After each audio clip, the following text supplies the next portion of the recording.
kita akan belajar bagaimana menjadi orang tua cerdas ya. Nah, untuk ini izinkan kami membahasnya dari sisi neuropsikologi ya, boleh ya? Ya. Baik. Sebetulnya memang teknologi digital ini yang semakin canggih menyebabkan terjadinya perubahan besar di dunia ya. Ini bukan hanya di Indonesia, bukan hanya di keluarga kita, tetapi walaupun sebetulnya kalau melihat sejarah ya, nanti kita tunggu slide-nya. Kalau kita melihat sejarah, sebetulnya setiap era akan juga menjadi tantangan ya. Jadi kalau kita mundur ke belakang, jadi ada satu era di mana namanya era alfabet. Era ditemukannya huruf A, B, C, D, dan kemudian huruf-huruf ini dirangkai menjadi kata, dirangkai menjadi kalimat ya. Apa yang terjadi pada era itu ya? Jadi dikatakan bahwa ya pada era alfabet, saat alfabet ditemukan beberapa ribu tahun yang lalu, para filsuf berspekulasi bahwa komunikasi dengan cara baru ini akan berpengaruh terhadap daya ingat manusia. Ya. Manusia beralih dari budaya lisan ke tulisan. Jadi zaman dulu sebelum ditemukan alfabet, orang kalau bicara pasti ya budayanya lisan. Ketemu orang ngomong gitu ya. Tapi setelah ditemukan tulisan ini, ya anak-anak mudanya lebih banyak menunduk. Dia membaca tulisan. Sama nggak dengan sekarang kira-kira? Sama. Nanti apa bedanya? Medianya. Ya, bahkan kalau kita pernah belajar sejarah ada namanya Plato, seorang filsuf yang hidup di abad keempat sebelum Nabi Isa alaihissalam lahir. Ya, dalam bukunya namanya Phaedrus. Ya, Plato marah-marah sama yang menemukan tulisan. Apa dia bilang? Karena penemuan Anda ini, maksudnya tulisan, akan menciptakan lupa di jiwa para pelajar. Ya, sebab mereka tidak akan menggunakan ingatan mereka akan mempercayai huruf-huruf yang ditulis di luar dan tidak mengingat sendiri. Itu kata Plato. Marah-marah dia. Ya. Nah, tapi setelah Plato belajar ya huruf, kemudian belajar merangkai kata, belajar merangkai kalimat, apa yang terjadi? Plato kerjanya menulis terus. Ya. Maka tulisan Plato di dalam buku-bukunya tadi yang didokumentasikan jadi bentuk buku sekarang, walaupun dulu mungkin tulisannya bukan di buku ya, itu yang membuat kita tahu di eranya Plato ada pertengkaran tentang alfabet. Seandainya Plato tidak menulis, kita tidak tahu sejarah ini. Seandainya semua peristiwa itu hanya disimpan di otak, maka pada saat manusia-manusia di abad itu meninggal, kan zaman dulu ini sebuah teknologi canggih. Tuh, saya kebayang ya anak muda zaman dulu kalau diajak makan sama bundanya, ayo makan nak, sebentar bun, lagi baca, baca di batu.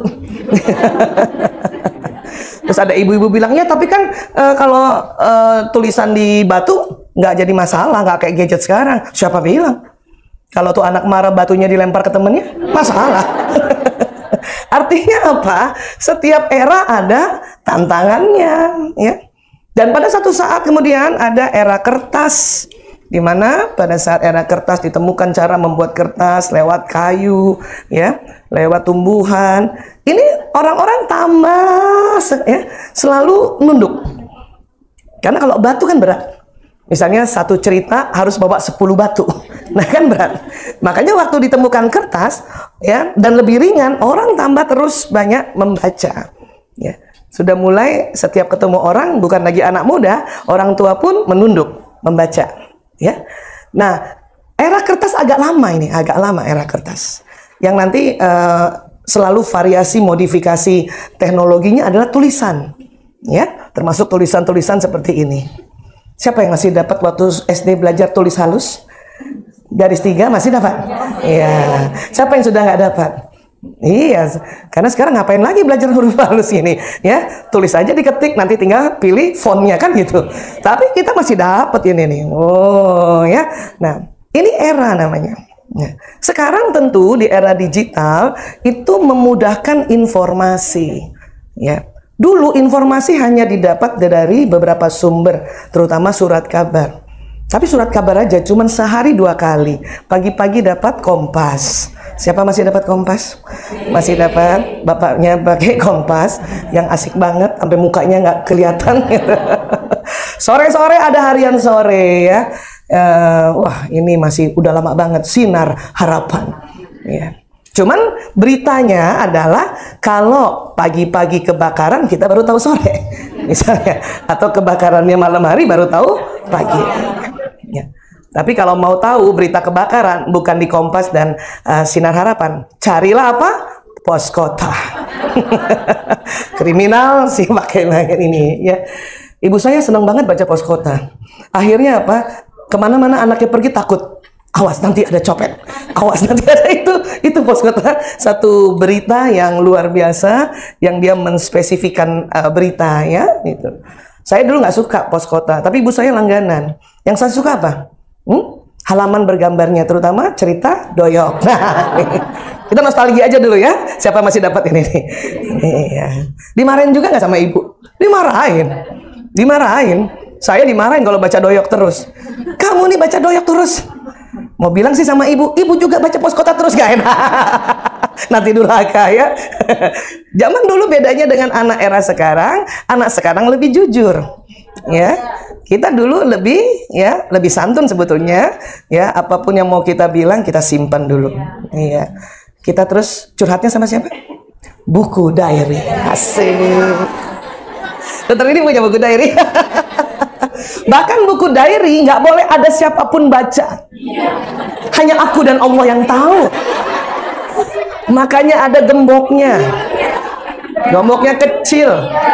Kuncinya kecil. Ya Allah.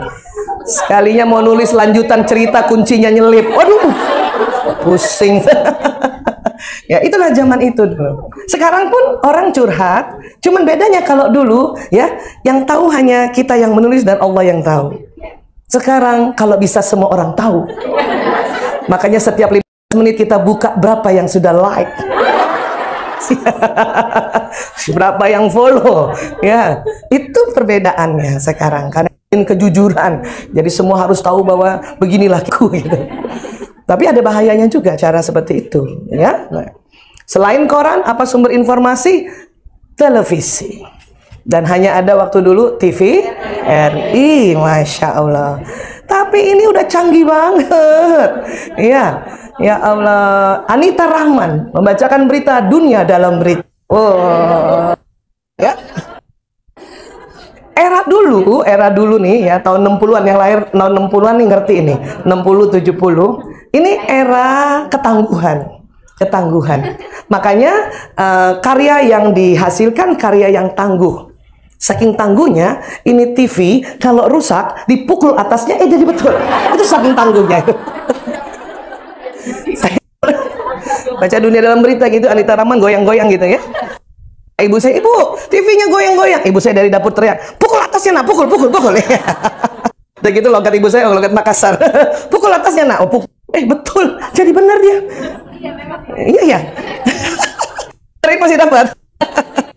Satu ketika goyang-goyang, pukul atasnya, goyangnya masih slow. Iya. Kata ibu saya, samping kanan kirinya nak. Iya, pak, jadi betul. Tapi era sekarang nggak bisa. Teknologinya dipukul. Era sekarang itu seperti dulu. Kita dulu nakal dipukul jadi betul. Era sekarang mulai dari generasi Z, Alpha ya, Alpha itu sampai 2025, yang lahir 2025 ya. Kalau nanti dokter Nini ya menolong kelahiran sampai 2025 dikategorikan Alpha. Setelah Alpha nanti dipersiapkan katanya generasi Beta, Charlie, Delta dan sebagainya. Alfabet Yunani ya. Nah, sekarang nggak bisa. Mana ada TV boleh dipukul sekarang? Sekarang semuanya soft touch. Pakai jari doang. Begini aja udah goyang dia. Begini aja udah pindah. Gitu. Makanya untuk mendidik anak sekarang nggak bisa lagi kayak waktu dulu kita pukul jadi benar, hanya dengan sentuhan ya yang lembut. Dulu nyuruh anak sholat kita suka pukul-pukul pantatnya. Ayo sholat gitu. Jalan ya, nggak marah. Sekarang nggak bisa lagi gini, tersinggung. Harus pakai gini. Ayo nak. Soft touch gitu. Sesuai karyanya. Ya. Nah. Apalagi sumber informasi selain televisi dulu, radio. ya, Radio Republik Indonesia. Masya Allah, keren banget ya. Kemudian mulai muncul radio swasta. Zaman saya dulu muda ya masih muda lah, SMP SMA dengernya radio apa? Prambos Rasisonia. Sudah FM itu, nggak kresek-kresek dia sudah. Dan yang unik sama juga seperti sekarang, anak-anak sekarang juga nggak mau ketinggalan berita. Kami juga dulu ya, seingat-ingat kita ya, siapa yang pernah SMP SMA di eranya Prambos, malam-malam nggak mau ketinggalan cerita. Apa ceritanya? Catatan si boy. Masya Allah ya. Terus pagi-pagi kita berlomba-lomba datang ke sekolah pagi untuk cerita apa yang kita dengar tadi malam. Padahal sama ya, padahal sama. Rasanya kalau ada yang cerita, kita cerita duluan, bangga banget. Dan rasanya kalau ada yang diem aja, aduh cupu banget gitu. Culun punya banget, kan begitu ya. Nah, ini yang disebut fenomena FOMO, fear of missing out, ketakutan untuk kehilangan berita, kan gitu. Makanya sekarang juga seperti itu tetap ada, malah lebih sophisticated lagi, lebih canggih lagi ya. Kita bangun subuh nggak langsung pergi wudhu, buka gadget, ada nggak update berita, ada apa berita ya, karena perlu juga kita dengar berita secepat kilat ya, karena begitu banyaknya dinamisasi di dunia ini gitu, paham ya. Nah, zaman kita masih kecil susah cari buku cerita ya, nggak ada YouTube, belum ada video apa hiburan kita. Siapa masih dapat ini? Bobo.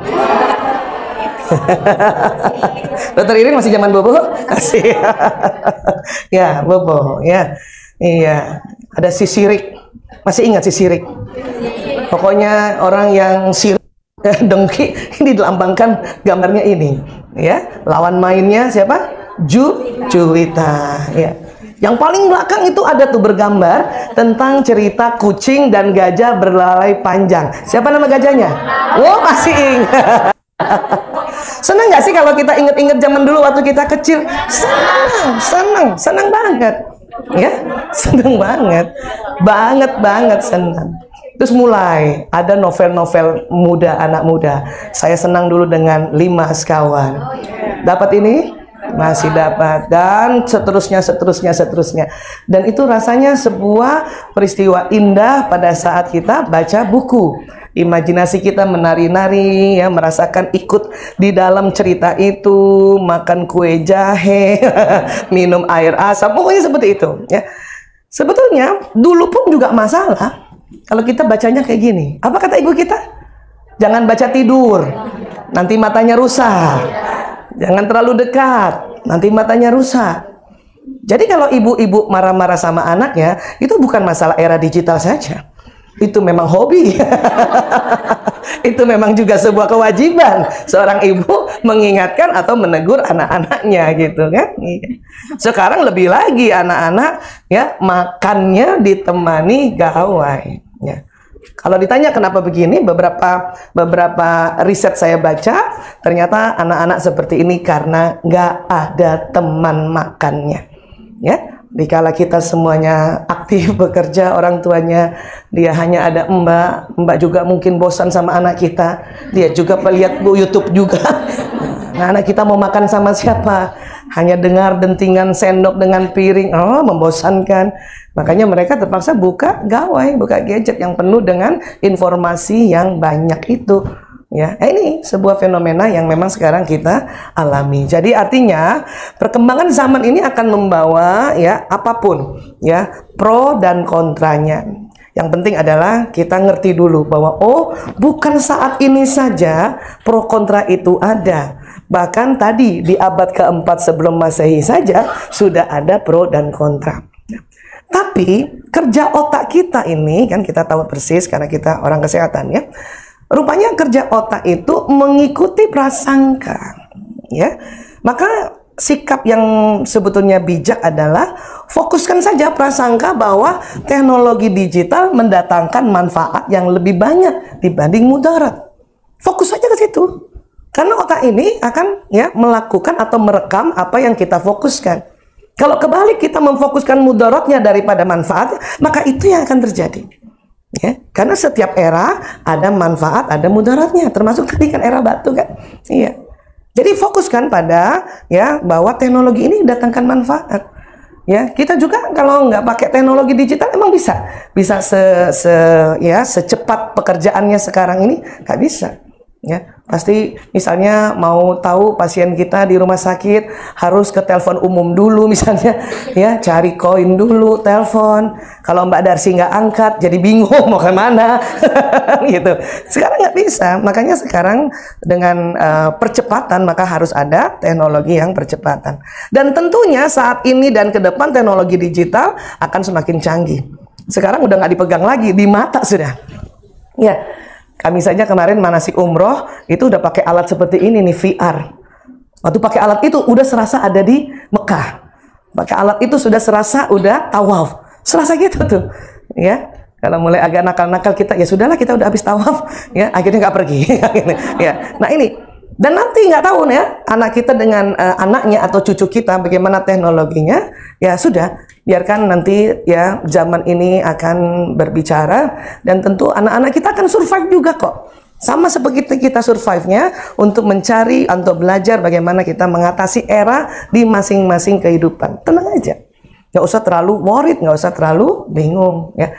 Yang penting adalah kita tahu bahwa tubuh kita ini dipengaruhi. Ya, dalam rahim, lahir, masa kanak-kanak, remaja, dan dewasa. Yang penting adalah harus terus belajar. Ini aja sebetulnya. Belajar lagi apa ya? Kadang belajar nggak bisa satu kali kayak hari ini misalnya. Saya aja terus-terusan belajar gimana ya. Sekarang juga lagi belajar bagaimana menjadi mertua. Makanya harus ada parenting mertua. Supaya kita jadi mertua yang bukan mertua yang julid. Atau anak sekarang bilang jutek kok. Pakai kol-kolah. Ya, mantu juga gitu, dia harus belajar parenting mantu. Jangan jadi mantu yang membuat kita kesal. Ya, jangan kita melulu yang ngalah. Harus sekarang mulai itu modul-modul mantu, modul-modul mertua, modul-modul ipar. Saya kalau dia bikin modul ipar, oh pasti ipar-ipar yang datang itu. Atau calon ipar, dia mau belajar gimana jadi ipar. Ya, nah ini. Nah, tentu kalau kita mau belajar neuropsikologi, kita kembali belajar anatomi otak ya. Kita tahu otak terbagi dari otak besar, otak kecil, kemudian terbelah dua, kanan dan kiri. Di dalamnya ada neuron, ya sel otak yang jumlahnya kurang lebih 100 miliar. Dan kata ahli neuroscience, satu neuron cara kerjanya seperti satu komputer yang tercanggih di zamannya. Ya. Itulah makanya Sayyidina Ali bin Abu Thalib mengatakan didiklah anakmu sesuai zamannya. Karena Allah ciptakan memang kita masing-masing di era kita ini. Saya lahir tahun 60-an, Dr. Nini juga. Siapa lagi yang lahir tahun 60-an hari ini hadir? Coba angkat tangan. Ya Allah, tinggal sedikit. Kita sudah hampir punah. Yang lahir tahun 70-an, coba yang lahir 70-an. Oh, masih banyak alhamdulillah. 80-an. Tambah banyak lagi. Yang lahir 90-an. Oh, berarti di Harum sudah banyak Gen Z-nya nih. Ya. Otak teman-teman tuh lebih canggih dari kami yang tahun 60-an. Ya. Cuman kami bukan canggih, kami tangguh. Nggak mau kalah juga. Paham ya? Ya, jumlahnya bisa sama, tetapi ya, apa bedanya? Daya tampung data-data. Anak-anak generasi sekarang daya tampung data-data neuronnya lebih banyak. Jadi kalau teknologi ini digital, RAM-nya lebih besar sekarang dibanding kita, dibanding juga mungkin era 50-an, 40-an, 30-an gitu. Jadi itu yang dikatakan canggih, ya. Dan kita tahu apa yang kita lihat, apa yang kita dengar, apa yang kita hidup, apa yang kita kecap, apa yang kita ucapkan akan membuat sambungan koneksi neuron di otak dan membuat sebuah memori, membuat ingatan, ya seperti ini. Nah, memori ini pun, sambungan koneksi neuron ini pun perlu diulang-ulang agar kita semakin paham. Makanya mengapa pelajaran harus diulang, nasihat harus diulang, ya ibadah harus diulang, pelajaran harus di-upgrade, diulang, karena ini sambungannya diharapkan semakin variasi, semakin tebal koneksi neuronnya. Jadi kita bukan hanya tahu, tapi meningkat jadi faham, faham meningkat jadi sadar. Nah kalau sudah sadar tuh baru bisa dikerjakan. ya. Jadi kalau nanti teman-teman sudah sering juga mendapatkan seminar parenting dari guru-guru yang lain, kemudian kita ulang, nggak apa-apa, perlu pengulangan. Bahkan dalam kita baca Quran atau mau hafal Quran, makanya ada teknik namanya murojaah, benar kan? Ya, supaya apa? Supaya diulang-ulang ini, diulang-ulang, ulang-ulang. Ya, begitulah memang kerja otak ya, insya Allah ya. Baik, sekarang siapa punya anak laki-laki? Alhamdulillah. Siapa punya anak perempuan? Siapa punya anak laki dan anak perempuan bersama? Sekarang saya mau tanya, siapa yang lebih mudah dibimbing? Anak laki atau anak perempuan? Maka jangan heran ya, saya sama dokter Nini karena anaknya laki banyak, kami sering bertanduk menghadapi anak laki. Iya. Kenapa begitu? Ya karena memang ibu lebih mudah memahami anak perempuan karena otak ibu dan anak perempuan mirip. Saya baru rasa tuh setelah anak kelima, Dek Ragil hadir ya sebagai penutupan, makanya namanya Ragil. Atau karena dia nama Ragil maka jadi penutupan. Ya, kalau empatnya kan Mas Lanang, Mas Priyo, Mas Kakung, Mas Jaler. Itu nama pemberian dari kakek ya, dari Yangkung Sismadi, Masya Allah. Hanya beliau tidak sempat melihat Ragil lahir ya. Atau kalau Pak Sismadi masih ada, mungkin gak jadi Ragil, jadinya laki-laki lagi.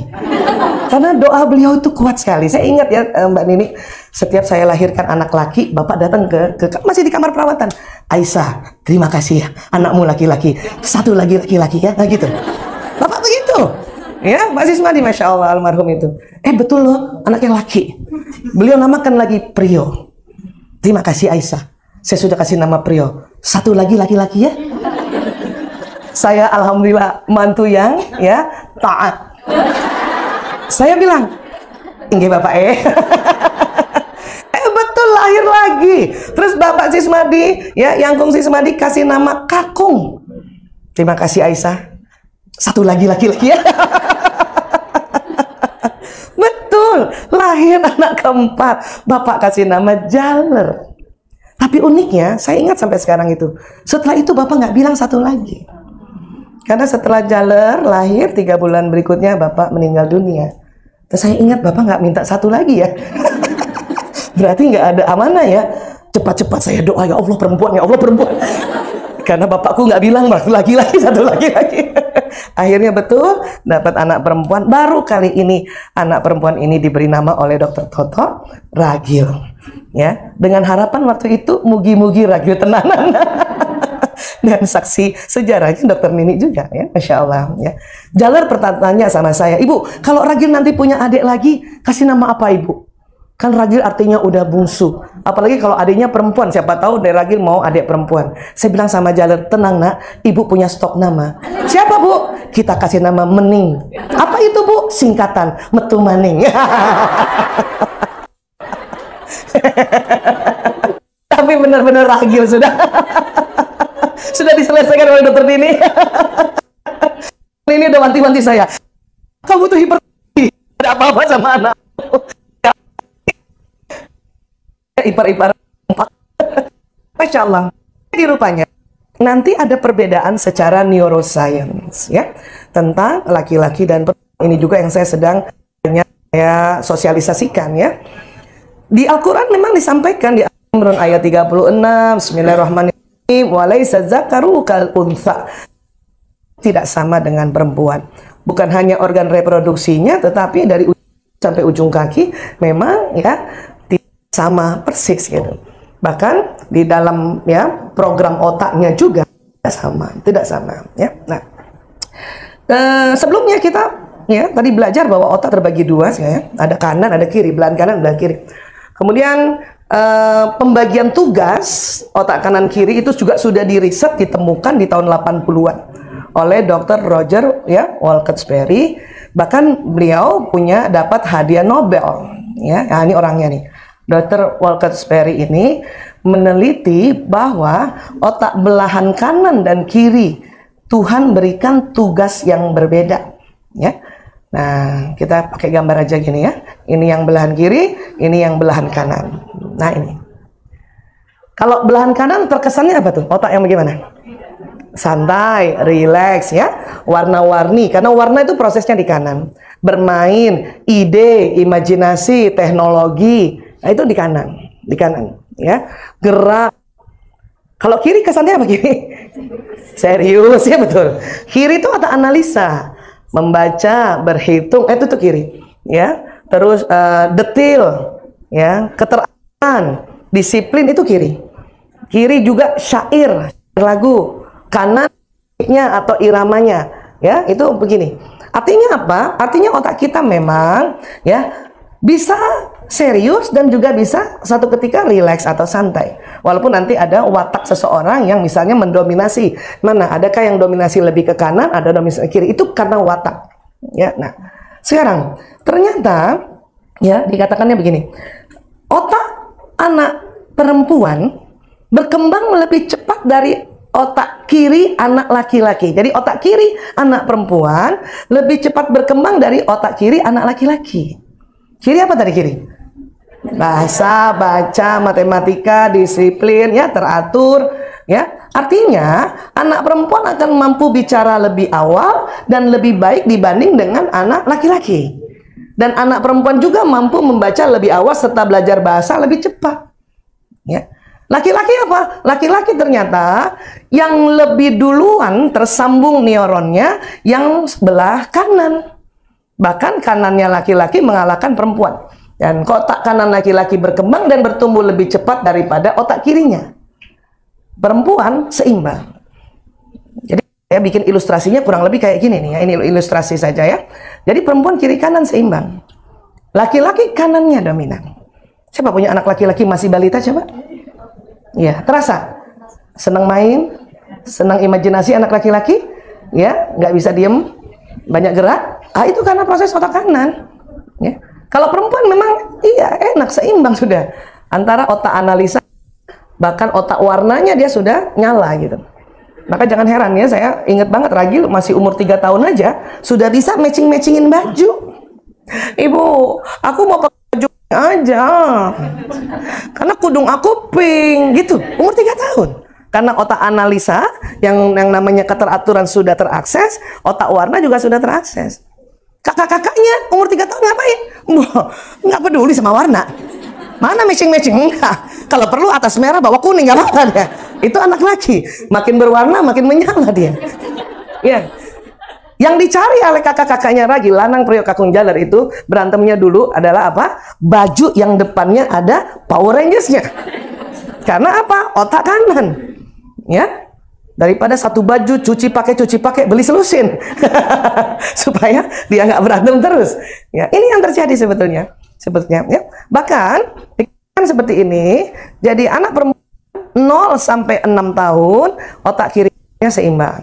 Ya, makanya mengapa bimbing anak perempuan itu jauh lebih mudah. Selain karena kita yang dampingi sama dengan otak ibunya, ya ini tadi keseimbangan tadi gitu. Ya, umur berapa lagi? 6 sampai 12 sama, tetap seimbang. Berapa lagi? 12 sampai 18. Berapa lagi? Ya sampai di atas 18 dan usia kayak kita, otak kita memang seimbang.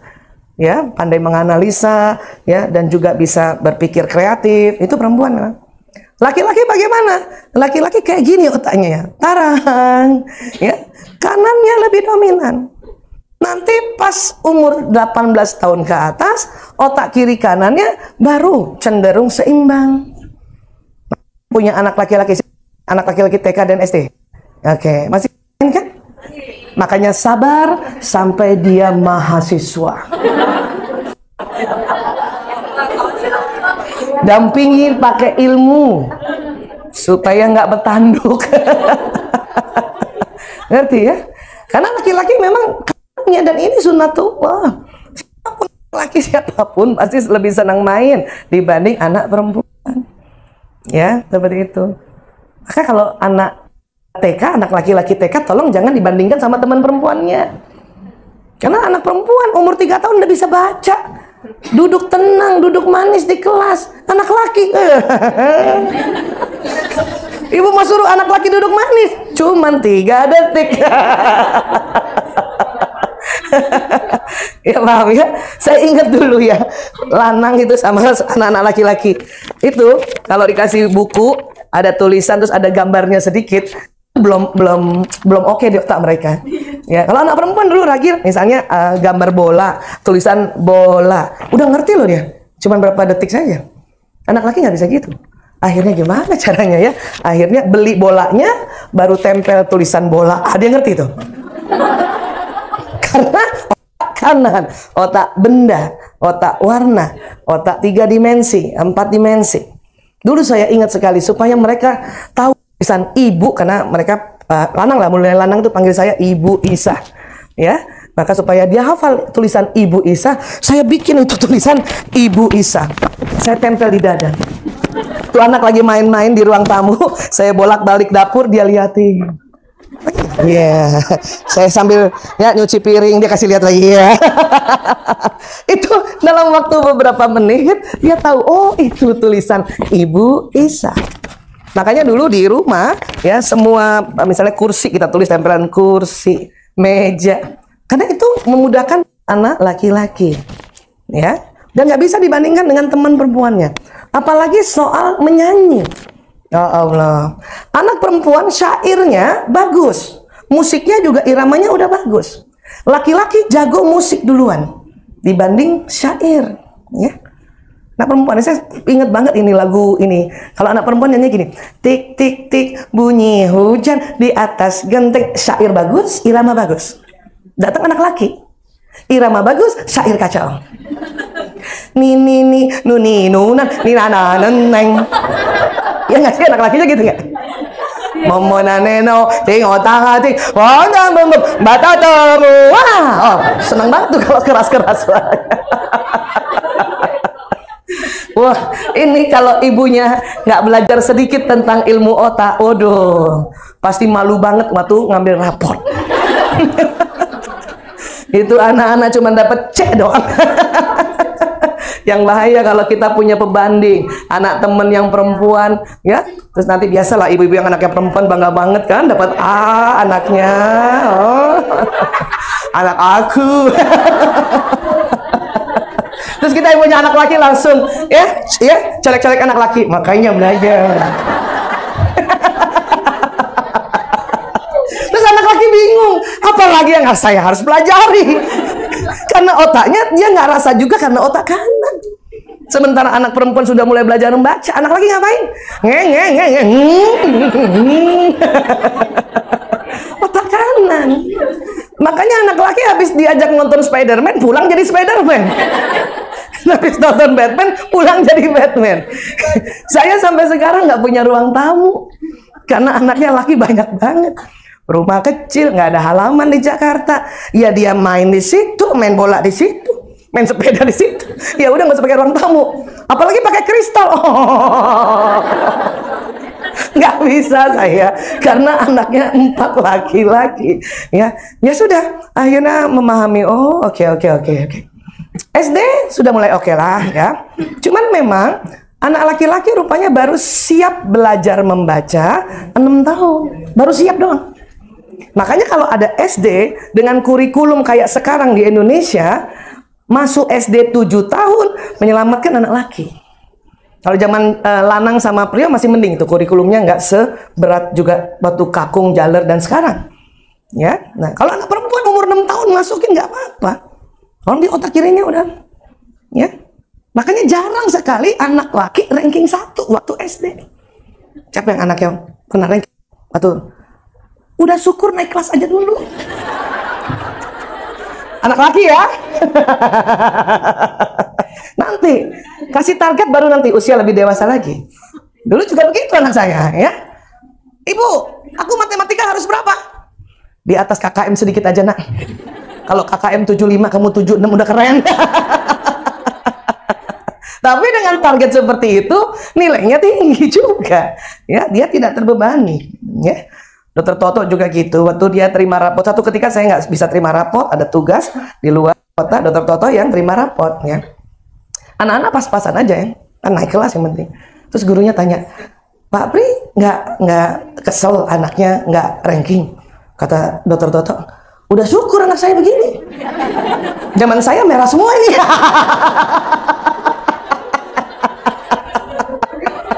Tanya dokter ini. Dokter tuh enak banget jadi bapak itu. Ya udah syukur, saya apa yang harus saya marahin? Udah syukur anak saya lebih baik dari saya. Ya itu laki-laki memang. Dan yang ngerti sebetulnya bapaknya sebetulnya. Ya, nah ini. Maka sekali lagi, tolong tidak bandingkan. Nggak usah. Sabar aja. Ya, sabar aja. Yang kasihan memang anak laki-laki itu sering terzolimi oleh kita. Maka Hasan apa yang dilakukan? Dia pukullah Aisyah. Karena Aisyah perempuan udah pandai ngomong, ngadu lagi, Bu Guru, aku dipukul. Datang gurunya, perempuan, belum belajar otak laki. Siapa yang dimarahin? Hasan. Hasan, kamu kalau di kepolisian kena 2 pasal. Pasal mengganggu dan pasal memukul. Hasan tambah bingung. Salah saya apa? Datang ibunya Hasan. Guru cerita, Ibu, Hasan tadi mohon maaf, dia mengganggu Aisyah dan memukul Aisyah. Apa? Hasan, maaf ibunya. Bunda bilang apa? Was. Tambah bingung tuh anak laki. Makanya mengapa yang banyak penyimpangan anak laki? Karena dari kecil juga dia bingung. Bahkan banyak ibu-ibu yang bilang, mau jadi apa kamu? Kata anak laki, ibu aja bingung, apalagi saya. Makanya saya cerita ini supaya yang punya anak laki ya coba agak tenang sedikit. Mana yang punya anak laki? Gimana perasaannya? Mulai agak tenang sedikit? Alhamdulillah. Dan pantang memotivasi anak laki untuk sekolah dengan kalimat, ya, lanang bangun, nanti ada pelajaran matematika. Oh, ibu, aku sakit perut. Memotivasi dengan otak kirinya, anak laki-laki akan defense, ya, akan denial, akan menolak. Ya, lanang bangun, ya, ada studi tour. Wow, belum subuh bangun tuh anak laki. Iya nggak sih? Dulu juga gitu waktu anak-anak masih SD. Ayo lanang bangun, nanti ada ekskul bikin game online. Loncat bu. Walaupun nanti sampai di sekolah belajar matematika, urusan gurunya. Pokoknya motivasi dulu, ya, iya. Jadi ini yang harus kita pahami, dan sekali lagi tidak membanding-bandingkan, dan udah tenang saja dulu. Karena nanti pas SMP SMA, otak kirinya mulai juga ya melebar, sudah mulai mengerti, menganalisa, ya. SMP sudah mulai. Cuman ingat, balik ya, mulai itu sekarang ya kadang 5 SD, 6 SD, SMP pasti semua udah balik. Ya, lebih cepat. Makanya sekarang istilahnya bukan akil balik, balik akil. Karena baliknya duluan, ya. Nah, apa yang terjadi? Sebetulnya secara otak analisa, anak SMP atau anak laki-laki kita sudah mulai mengerti peraturan-peraturan, tetapi karena testosteron melonjak tinggi, testosteron ini kalau diibaratkan hormon raja, ya. Jadi songong. Siapa punya anak yang SMP? Mana? Songong nggak, Bu? Di masa-masa yang laki-laki belum ganteng banget, yang perempuan belum cantik banget. Karena masa bane. Siapa yang sekarang punya anak SMP dan SMA? Apa yang terasa menghadapi mereka? Kesel kan? Sering kesel. Omongan kita satu kalimat dia balas 10 kalimat. Padahal kita udah ngomong yang selembut-lembut mungkin. Karena katanya sudah ikut seminar parenting. Maka kalau punya anak yang fasenya remaja, kalau dia bales omongan kita, namanya saja remaja, maka tolong kita apa? Rem aja. Jangan gaspol. Jadi pas anak remaja kita, ya, anak remaja kita ngomong, kita udah kasih tahu, ngomongnya lebih banyak, baik anak remaja perempuan dan laki, kita mau ngegas, langsung ingat, ya Allah, rem aja. Itu karena namanya juga remaja. Kalau orang tua gas aja, nggak nama remaja, gas aja. Sampai sini bisa sepakat dulu, ya. Nanti lewat masanya itu, tenang saja. Lewat masanya insya Allah, apalagi nanti pas mahasiswa mereka sudah mulai seimbang otaknya. Itulah makanya anak laki-laki pas mahasiswa baru tuh keren banget. Kelihatan itu, kelihatan kerennya. Ya, kita barangkali bisa jadi ketua kelas, bisa ranking waktu SD, SMP, perempuan ya, bisa ketua OSIS. Tapi mahasiswa, tampuk pimpinan pasti laki-laki. Ketua senat laki-laki, ketua BEM laki-laki.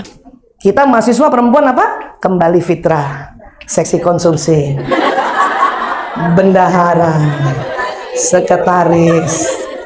Kalau ketua pun ketua 2 bagian finance. Tapi selebihnya laki-laki. Oh, Mbak, keren ya. Sekarang sudah ada 300 ketua BEM berkumpul di Jakarta nih, menyambut tanggal 20 Oktober. Ya, kita ini aja ya, doa saja insya Allah negara aman ya. Ya, tapi tetap mahasiswa harus bergerak ya. Untung seminar parenting bukan politik hari ini. Paham sampai sini ya? Insya Allah ya, sabar ya. Dan buat anak laki-laki, bermain itu belajar. Bermain itu belajar. Jadi kalau lihat anak laki-laki bermain, harus masuk di dalam otak kita. Oh, lagi belajar. Iya, lagi belajar. Katakanlah dia misalnya bermain game online, perang-perangan. Apa yang dia pelajari? Strategi. Ya, belajar politik di situ. Belajar matematika, menghitung jarak untuk menyerang. Ya, menghitung uang untuk beli senjata. Itu belajar. Saya untung itu tuh ngikutin caranya ibu-ibu Jepang.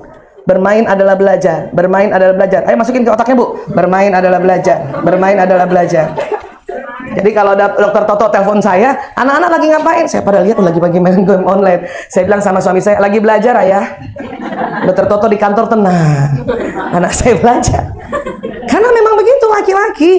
Ya, sekarang aja kita memang anak-anak medianya gawai, dia bermainnya di gawai. Siapa punya saudara laki-laki dulu yang mainnya layangan, ya, main gundu, main bola. Di kota besar udah susah main layangan. Jalan semua, tol semua. Zaman dulu nikmat itu ya, ngejar layangan putus. Anak sekarang udah nggak bisa. Makanya ibunya nonton layang putus. Iya kan? Rumah saya aja nggak ada halaman untuk main bola tuh udah nggak ada. Ya, Masya Allah. Dokter ini alhamdulillah masih ada di dalam lagi beliau, Masya Allah, keren banget. Saya nggak bisa anak-anak main bola. Pernah satu ketika Priyo karena senang olahraga, dia request sama saya untuk dibelikan meja pingpong. Terus saya bilang, nak, ibu khawatir meja pingpong lebih besar dari meja makan kita. Itu fenomena yang ada. Karena ruangan sedikit, lapangan sudah nggak ada, makanya semua permainan lebih banyaknya medianya gawai atau gadget. Ini juga saya harus mengerti. Dengan mengerti, faham, sehingga tidak perlu juga ngegaspol tadi. Apalagi di usia remaja sudah. Ya, hanya kita atur aja untuk cara bermainnya. Oke? Nah, ini seperti ini. Bahkan sudah dewasa pun, laki-laki dewasa kanannya lebih dominan sedikit dari kirinya. Makanya bapak-bapak lebih jago teknologi. Betul ya? Kita sering disebutnya gaptek. Padahal nggak gaptek. Saya kalau dibilang, ibu gaptek ya? Ibu saya langsung bilang, enggak nak. Ibu perempuan banget. Otak kanannya tidak sedominan kamu yang laki-laki. Makanya saya kalau masalah IT dan sebagainya nggak malu minta tolong dokter Toto, minta tolong anak-anak. Tolong nak, ibu perempuan banget. Oke, Bu. Paham ya? Ngerti ya? Ya, Masya Allah. Nah, sekarang siapa punya anak perempuan? Ada lagi tips untuk anak perempuan ya, apapun eranya ya. Ternyata otak perempuan tersusun untuk bereaksi pada orang dan wajah. Maka ternyata tips dari neuropsikologi mengatakan gini, yang punya anak perempuan, berapapun umurnya, kalau mau dia merasa kita memperhatikannya, adalah tipsnya, pada saat anak perempuan itu bicara, lihat mukanya. Itu. Ya, anak perempuan nggak suka pas dia ngomong atau dia cerita, kita sambil begini. Nggak suka tuh. Siapa punya anak perempuan kecil suka bilang apa? Bunda lihat aku. Iya kan? Anak perempuan remaja, misalnya Dek Ragil misalnya, ya, dia dulu sebelum banyak belajar saya, misalnya Ragil ngomong, saya juga dengar sambil pegang HP, terus tiba-tiba saya nggak dengar, saya minta ulang lagi. Apa nak? Apa kata Ragil? Udah lewat. Anak sekarang anak jujur, ya, saking jujurnya tuh ngomongnya kayak gitu. Nggak boleh juga kita bilang apa? Anak ya durhaka, nggak bisa bilang gitu. Anak-anak kalau sudah jawab omongan kita, dalam hati saya langsung bilang, ya Allah, dia jujur banget. Zaman dulu kita juga mau bantah tapi nggak jujur kan? Kita diam saja. Nah ini kalau punya anak perempuan seperti ini. Tapi otak laki-laki bereaksi pada benda dan bentuknya. Laki-laki nggak kuat lihat wajah. Sampai besar juga. Maka jangan heran kalau punya suami, ya, habis bangun subuh, sholat subuh, ya, suami-suami itu lebih senang lihat motornya daripada muka istrinya. Ah itu. Nggak usah sakit hati, nggak usah. Saya dulu sebelum tahu ilmu ini memang kesel. Sebelum tahu ilmu ini, itu gunanya belajar. Sudah tahu ilmu ini malah seneng aja. Ya, Dr. lebih senang lihat motornya. Saya dalam hati saya, ya Allah, suamiku laki banget. Nah, dia lebih senang lihat motornya daripada aku. Bahkan dulu ya kalau pagi-pagi kan, dia tuh ada kursi kerajaannya tuh. Kan pasti pegang gawai kan untuk dapat berita kan? Kan ini benda kan? Terus saya suka gini, dulu belum ngerti. Udah pakaian gini mau pergi kerja. Ayah, udah cakep nggak aku? Ya. Dia begini gayanya. Iya cakep. Kita perempuan digituin kan marah kan? Dalam hati kita bohong banget ya. Terus kita maksa, yang bener ayah lihat dulu, udah cakep belum? Tambah marah dia. Iya cakep Bu Isa. Sebelum tahu ilmu ini. Setelah tahu ilmu ini, nggak pernah lagi tanya langsung tentang saya udah cakep apa enggak. Kalau udah cakep, mending foto selfie kirim ke gadgetnya. Baru saya tanya, ayah udah cakep belum? Suami saya lebih senang lihat muka saya di gadget daripada lihat langsung. Buktinya apa tahu? Dokter Toto senang lihat muka saya di gadget. Setiap saya kirim foto saya dia zoom. Ya Allah. Saya dari belakang, ya Allah. Jadi begitu ya caranya ya. Nggak usah maksa suami. Udah cakep belum? Udah cakep belum? Udah gitu nanya kita mukanya melotot. Udah cakep belum? Kirim aja foto. Setiap kita berkegiatan kirim foto sebagai laporan. Pasti dia cari di antara kerumunan ibu-ibu jamaah taklim, mana istri aku gitu. Percaya deh, ya. Karena memang laki-laki itu lebih bereaksi pada benda dan bentuknya. Kenapa? Jadi dikatakan begini, ya, perempuan bicara dengan kontak mata. Kenapa? Karena rupanya, punten, sklera mata atau putih-putihnya mata pada perempuan lebih lebar. Ya, jadi putih-putih mata ini yang membuat pergerakan mata dan mengarahkan pandangan yang sangat penting bagi manusia dalam berkomunikasi tatap wajah dan mata. Perempuan lebih lebar. Nanti sampai di rumah bercermin sama suami ya. Coba lebar-lebaran mana gitu. Ya. Jadi anak perempuan walaupun dia sipit sekalipun, sklera matanya itu lebih lebar dibanding saudaranya. Ya, kita ini dulu sebentar ya. Jadi anak perempuan ini pada saat ya dia membuka mata, mungkin saya coba lihat dulu. Ya, dia akan lebih lebar dari saudaranya, sklera matanya. Makanya anak perempuan selalu minta dia ngomong, kita lihat mukanya, ya, sambil ibu ngangguk-ngangguk sedikit. Walaupun ibu nggak ngerti, ngangguk-ngangguk aja.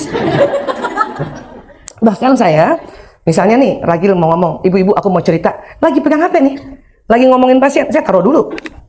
Ya, lihat mukanya. Kecuali kalau yang chatting ayahnya. Bilang sama Ragil, sebentar nak, ibu jawab dulu chattingan ayah. 1 menit, 1 menit. Atau misalnya lagi ngomong sama Ragil, saya nggak pegang HP. Tiba-tiba yang telepon ayahnya, harus diangkat. Ya, 3 menit Ragil, ibu angkat telepon ayah. Kenapa? Anak perempuan kecil harus tahu apabila seorang istri berhadapan dengan suami dan anak yang harus satu suami gitu. Mulai dari seperti itu. Tapi kalau misalnya tempat saya kan pasien-pasiennya di panti rehab ya, dulu di sini Masya Allah tahun 98, dan saya kalau ke Harum selalu mengenang ya, 26 tahun saya ngurus narkoba pertama di sini. Boleh tepuk tangan buat Harum. Baru setelah itu ke Rumah Sakit Pondok Indah, Rumah Sakit Bayangkara, sekarang ada di Brimob. Itu dulu itu kalau ya, Mbak Ratna juga ada, Mbak Ratna di sini ya, dia saksi sejarah juga ya. Mungkin kalau dokter spesialis lain, perawat-perawat akan melapor tentang vital sign. Mbak Ratna melapor saya, dokter pasiennya kabur gitu. Begitu dulu. Dokter pasiennya loncat dari lantai 3. Ya Allah. Sampai sekarang Mbak Ratna saya begitu. Bahkan di tempat rehabilitasi di rumah orang tua saya yang di Kalibata jadi rehabilitasi, itu begitu juga laporannya. Tapi kalau saya lagi ngomong sama Ragil, walaupun saya lihat di situ tulisan SRS, berarti panti rehab yang nelfon kan, pasti ada berita penting, nggak angkat. Dalam hati saya, biarin kabur-kabur itu. Daripada anak saya yang kabur, biarin tuh loncat-loncat tuh pasien, daripada pasien anak saya yang loncat. Itu kalau punya anak perempuan. Please. Kadang ilmu parenting kita lupa, tapi tolong yang satu ini jangan dilupa. Pokoknya anak perempuan ngomong, lihat mukanya. Kebalikannya anak laki. Laki-laki kurang suka kontak mata. Kenapa? Karena selera matanya lebih sempit dari saudara perempuannya. Saya dulu keliru karena nggak punya ilmu. Kasihan memang, anak pertama kadang-kadang emang kasihan ya. Ibunya masih sedikit ilmunya. Mas Lanang misalnya ya. Saya dulu begini sama Lanang. Lanang, ibu mau bicara nak? Iya bu. Ya, pas saya lihat, dia lihat saya, rupanya laki-laki cuma tahan matanya ditatap 5 detik saja. Pas saya ngomong, terus matanya dijanjangin tuh Lanang, setelah 5 detik gayanya begini dia. Terus ibunya waktu itu belum banyak belajar ya, sok-sokan juga nih ibunya dulu. Lanang, yang sopan, kalau bicara lihat muka ibu nak, lihat muka ibu nak. Siapa yang begitu masih? Anak laki lihat muka kita lihat lagi, lebih dari 5 detik dia begini. Lanang, lihat muka ibu nak, lihat. Akhirnya setengah jam cuman lihat muka ibu nak, lihat muka ibu. Nggak ada nasihatnya, nggak ada. Karena dulu kita menganggap komunikasi efektif tatap muka, tatap wajah. Iya, tapi efektif untuk perempuan, bukan laki-laki. Jadi saya nggak pernah. Sekarang saya kalau mau nasihatin anak laki, nggak pernah saya tatap lebih dari 5 detik. Bahkan karena anaknya banyak, saya sering catat apa nasihatnya. Nah, waktu mencatat itulah, saya tahu anak laki lihat muka saya. Nanang, minggu depan ibu tambahin 10.000 uang jajannya. Ya bu, tulis lagi. Nanang, minggu depan mau main rumah siapa? Rumah Gibran bu, tulis lagi Gibran. Kan nggak lebih dari 5 detik kan? Dan dia lihat muka saya. Ya. Dan jangankan anak laki, bapaknya juga begitu. Coba ingat-ingat suami-suami masing-masing. Ya, banyak istri-istri bilang sama saya, Bu Aisyah, suami saya nggak pernah peduli lagi sama aku. Kenapa bu? Siap saya ajak bicara, dia lebih senang lihat televisi atau lihat gadgetnya. Dalam hati saya, oh itu karena mata laki. Ya, perempuan karena lebih lebar selera matanya, maka perempuan kuat tatap mata lebih lama. Laki-laki cuman tahan 5 detik. Maka jangan heran suami-suami akan berpaling pandangannya karena istri ngajak ngomongnya dijanjangin matanya. Apalagi ngomong soal duit. Ayah tahu nggak? Semua naik. Ekskul juga naik. Oh, suami saya langsung lihat tembok mendingan. Karena nggak tahan lihat mata. Tapi kan kita kepengen banget romantis gitu kan? Maka kalau mau romantis, ada tips yang saya belajar dari ilmu ini, ya. Jadi laki-laki hanya tahan dilihat 5 detik, maka istri kalau ngomong sama suami cukup 5 detik, habis itu tunduk. Karena suami-suami seneng banget lihat muka istrinya asal kita tunduk.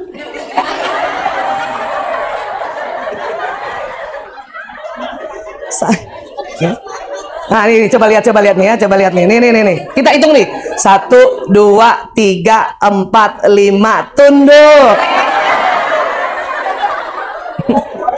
Saya juga mulai ikut-ikutan kayak gitu kalau ngomong sama dokter Toto. Ayah aku mau bicara, dan mati ngitung 1, 2, 3, 4, 5 tunduk. Jadi gini ayah. Atau ambil nasi. Atau suka lihat-lihat apet gitu kalau perempuan ngomong gitu yang kan gini. Tuh laki-laki yang jadi suami seneng banget lihat muka istrinya. Ya dikala begini. Paham ya? Tapi kalau mau pakai cara seperti ini, pastikan kita dalam keadaan cantik. Jangan rambut aut-autan, bibir pucat, salon pas di leher, sok-sokan. Jadi gini ayah.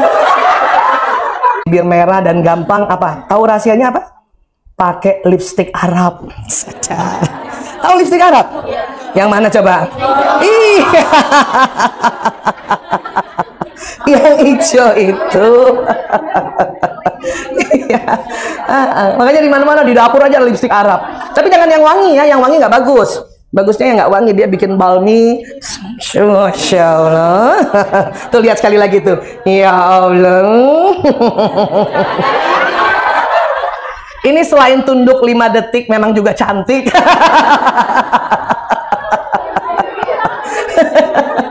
Allahu Akbar.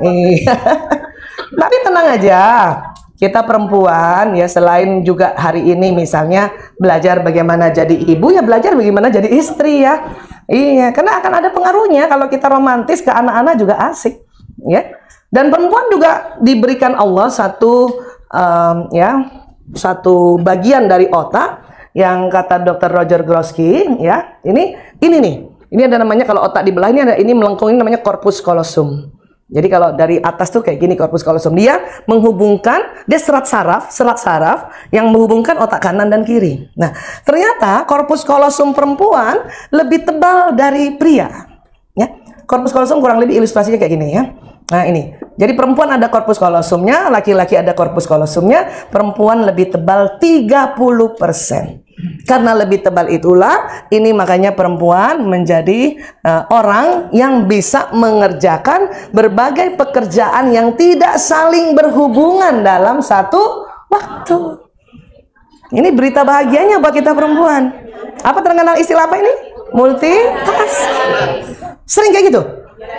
Gendong anak kedua, masak, suapin anak pertama, kakinya ngepel, pantatnya tutup lemari, ya Allah.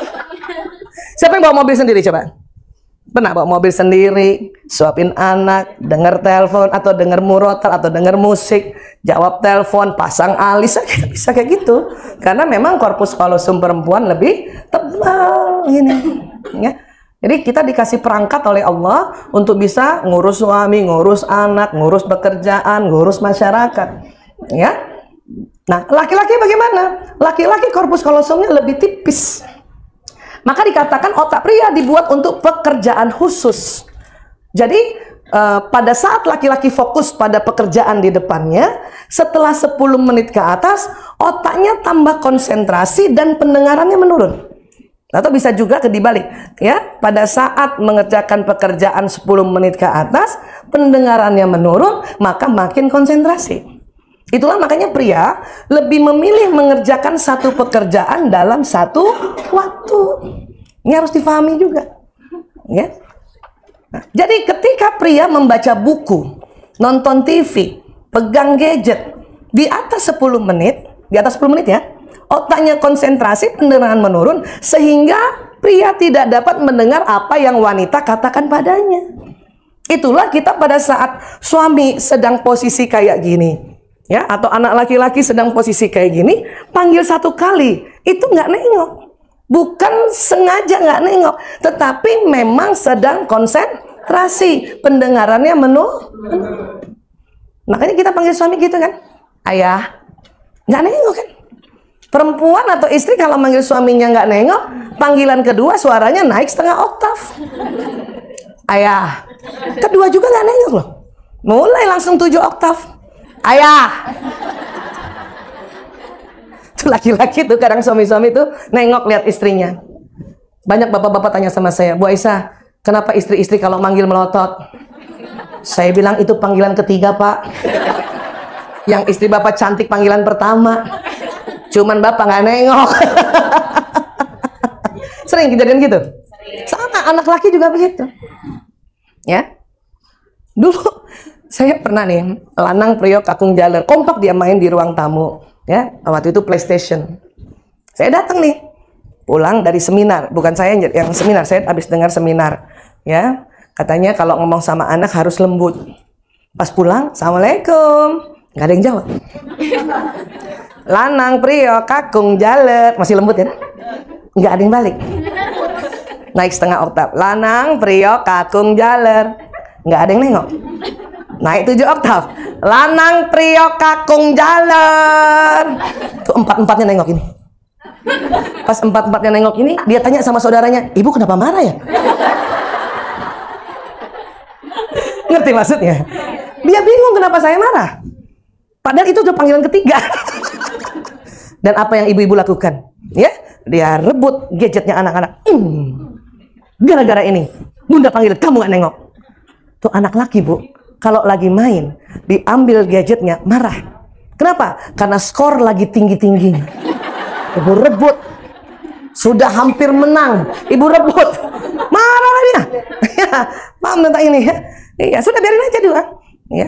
Dan kalau nggak mau teriak-teriak, ya, datangi dan colek. Nak. Kalau dia pun lagi fokus, dia nggak bisa nengok kita, Bu. Karena laki-laki dibikin oleh Allah otak yang untuk mengerjakan sesuatu yang khusus. dan harus selesai. Itu laki-laki. Ngerti soal ini ya? Iya. Mau saya kasih tips. Dikala pada saat suami sedang begini, kita panggil, dan pada saat suami-suami itu noleh, kita masih cantik. Mau saya kasih tips? Ingat baik-baik dan pakai ya. Kalau suami sedang kondisi seperti ini, atau anak laki-laki seperti itu, dan kita panggil dan dia nengok kita masih cantik, maka pertahankan senyum sampai panggilan kelima. Ayah, ayah, ayah, halo. Laki-laki nengok kalau nggak ketiga, keempat. Karena kita mempertahankan sampai panggilan kelima, kita masih cantik kan? Sampai kita langsung nengok kita. Ingat ilmu berikutnya. Ya, hindari 5 detik, lebih 5 detik. Sudah manggil langsung tundur. Asik.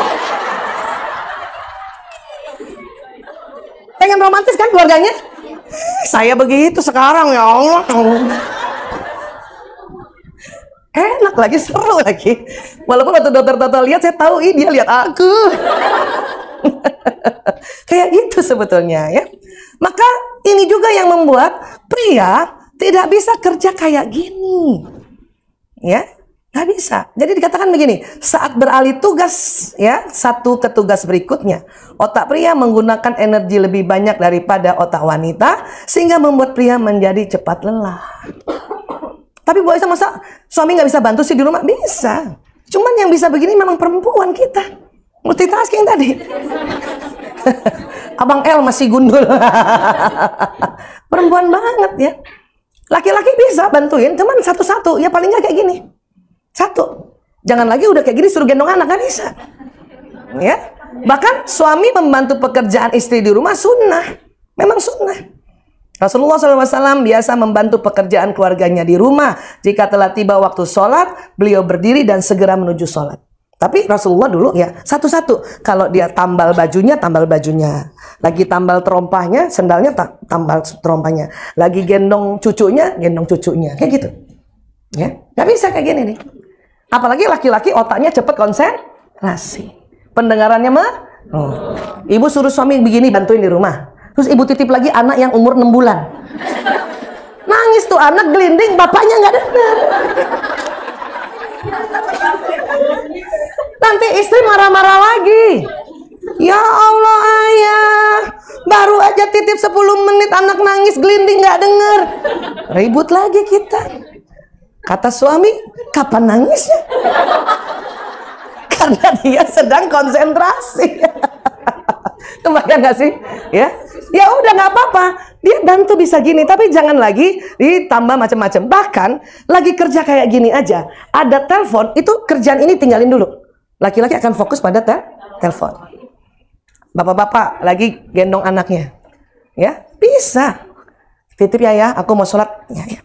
Tapi kalau ada telepon, apalagi dari kantornya, itu udah susah laki-laki. Mana fokus? Ke sini apa ke sini? Makanya sambil terima telepon, anaknya melorot-lorot itu biasanya. Iya, coba ingat-ingat deh. Maka kalau udah kayak gini dan sudah tahu ilmunya, untuk itu pas ada telepon segera ambil anak. Dan nggak usah juga merasa baru juga gitu. Selama ini aku. Itulah istri yang julid. Ngerti ya? Iya, nggak usah, udah ambil aja. Dalam hati kita bilang ya Allah, laki-laki banget. Gampang kan? Iya, ini yang harus kita pahami. Karena memang laki-laki harus fokus mengerjakan pekerjaan. Kalau 10 menit pertama, itu dia nggak apa-apa, masih bisa dengar.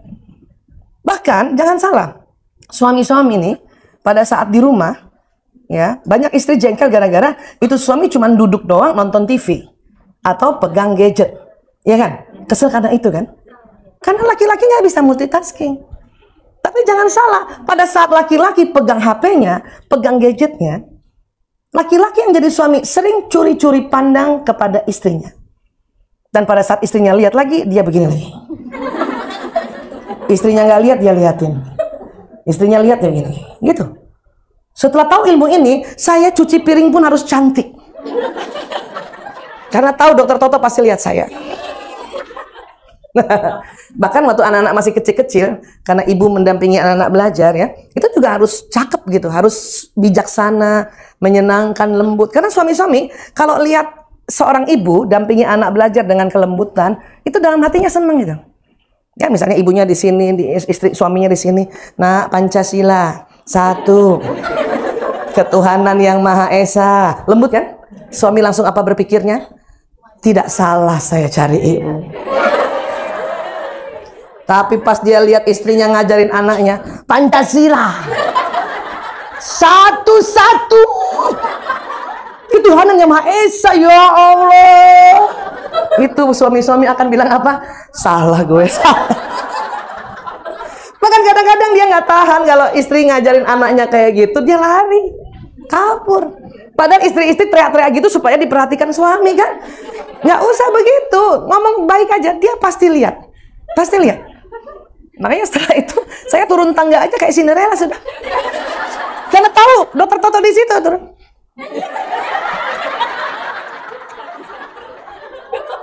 Dan saya tahu banget dokter Toto lihat saya.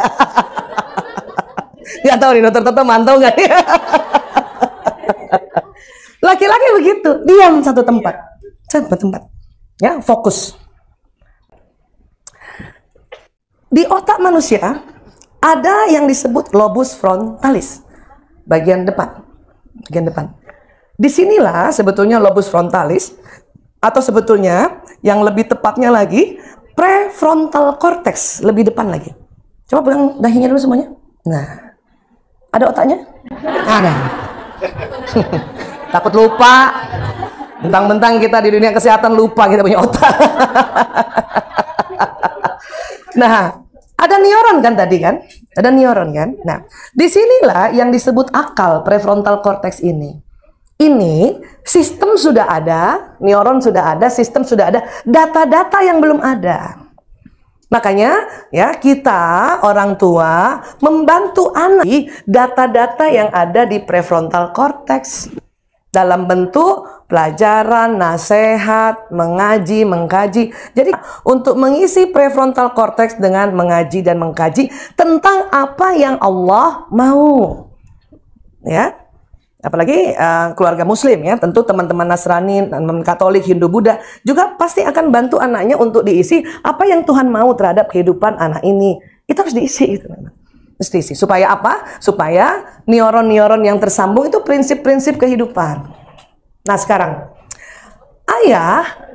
peran ayah dengan ibu ini bagi tugas. Ya. Apa? Ayah ternyata penanggung jawab visi pendidikan. Selain ayah yang menjemput nafkah untuk membayar sekolah, ya, dikasih contoh di dalam Quran seorang ayah yang bernama Luqman mengajari anaknya, makanya didokumentasikan dalam surat Luqman. Dan ini bagus sekali. Mas Tri tadi tanya, jadi saya harus ajarin apa ya sama anak-anak? Yang diajarkan sesuai di surat Luqman. Apa yang diajarkan ini? Ayah bilang sama anaknya, "Nak, ya, la tusyrika billah." Ya, tidak boleh mempersekutukan Allah. Ya, walaupun anaknya masih kecil, sampaikan aja ini. Karena ini ayat suci Quran dan secara fitrah Al-Quran memang sudah ada di anak-anak keluarga muslim di dalam kolbunya, ya, sampaikan. Ya. Terus apalagi yang ayah perlu sampaikan? Ini. Ya, anak-anak harus menyayangi, berbakti pada orang tua, ya, pergauli dengan baik, tentunya nanti dengan bahasa kita boleh. Ada anak-anak balita, anak-anak SD, ceritakan pada anak-anak kita seperti ini. Jadi kalau bundamu marah, nak, ya, kamu tetap harus santun ya, gitu. Walaupun mereka generasi jujur. Ya, oke. Kemudian lagi, sekecil apapun perbuatan manusia, Allah datangkan balasannya. Itu harusnya ayah yang ajarkan anak-anak. Ya. Terus dirikan sholat, berbuat baik ya, nak, ya. Nah, ini cegahlah perbuatan mungkar dan bersabarlah, itu coba dicarikan contoh-contohnya. Ini tugas ayah cerita sama anaknya. Dan juga jangan sombong ya, nak. Orang sombong tuh ya disebelin orang. Orang sombong itu sifatnya iblis gitu, ya. Dan juga bersikap tawadu. Jadi seorang ayah kalau pegang surat Luqman ini, dia nasihati anaknya, insya Allah itu cukup. Cukup. Terus perlu dijelasin nggak? Perlu. Siapa yang bertugas menjelaskan? Ibu. Karena ibu pelaksana harian. Ayah suruh untuk kita tegakkan sholat, ya, sholat 5 waktu. Yang ajarin sholat, bagaimana wudhu, bagaimana ya menggunakan mukena buat anak perempuan, itu ibu yang jelasin. Karena ibu pelaksana harian. Kenapa? Karena ibu ya bicaranya lebih banyak, ya nggak sih? Iya. Ya, bahkan penelitian di King's College London tahun 99, ya, ini ada otak pria dan ini otak wanita, ini otak dibagi bagian kanan dan kiri, depannya ini. Lokasi bahasa dan bicara laki-laki sama perempuan aja beda. Ini saya sering banget cerita dari dulu ya. Laki-laki otak bicaranya cuman di otak belahan kiri belakang. Perempuan otak bicaranya kiri belakang plus kanan belakang. Ini yang mendasari perempuan lebih banyak bicara, lebih pandai bicara, dan bisa bekerja sambil terus bicara. Ah, itu kita. Karena memang otak bicara kita kanan kiri. Kata bapak-bapak pantesan.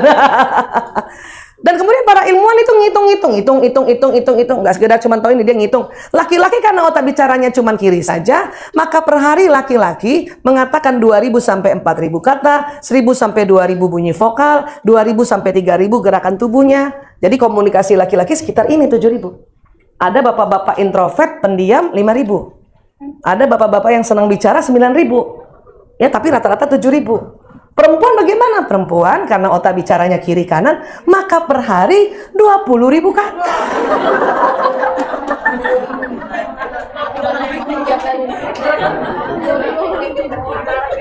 Ada juga sih yang pendiam, yang kayak saya. Mbak Ratna nggak percaya saya pendiam. Maksudnya kalau tidur mau ditransfusi baru dia. Yang diam 16.000. Dan perempuan aktif bicara 24.000. Maka penelitian berikut mengatakan ini nih, coba ya. Perempuan bila dalam sehari komunikasinya kurang dari 16.000 kata, maka tidur malamnya tidak nyenyak. Makanya ngomong-ngomong.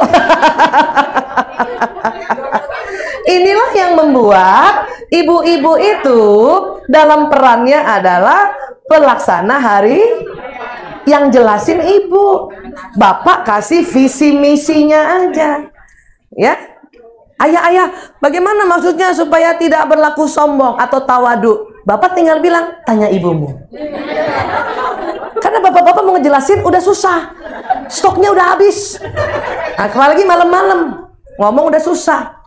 Jangankan anak nanya, istrinya ngomong aja cuma dijawab, Itu bukan luntur cintanya. 7.000 kata sudah habis di kantor. Makanya kita cuma dapat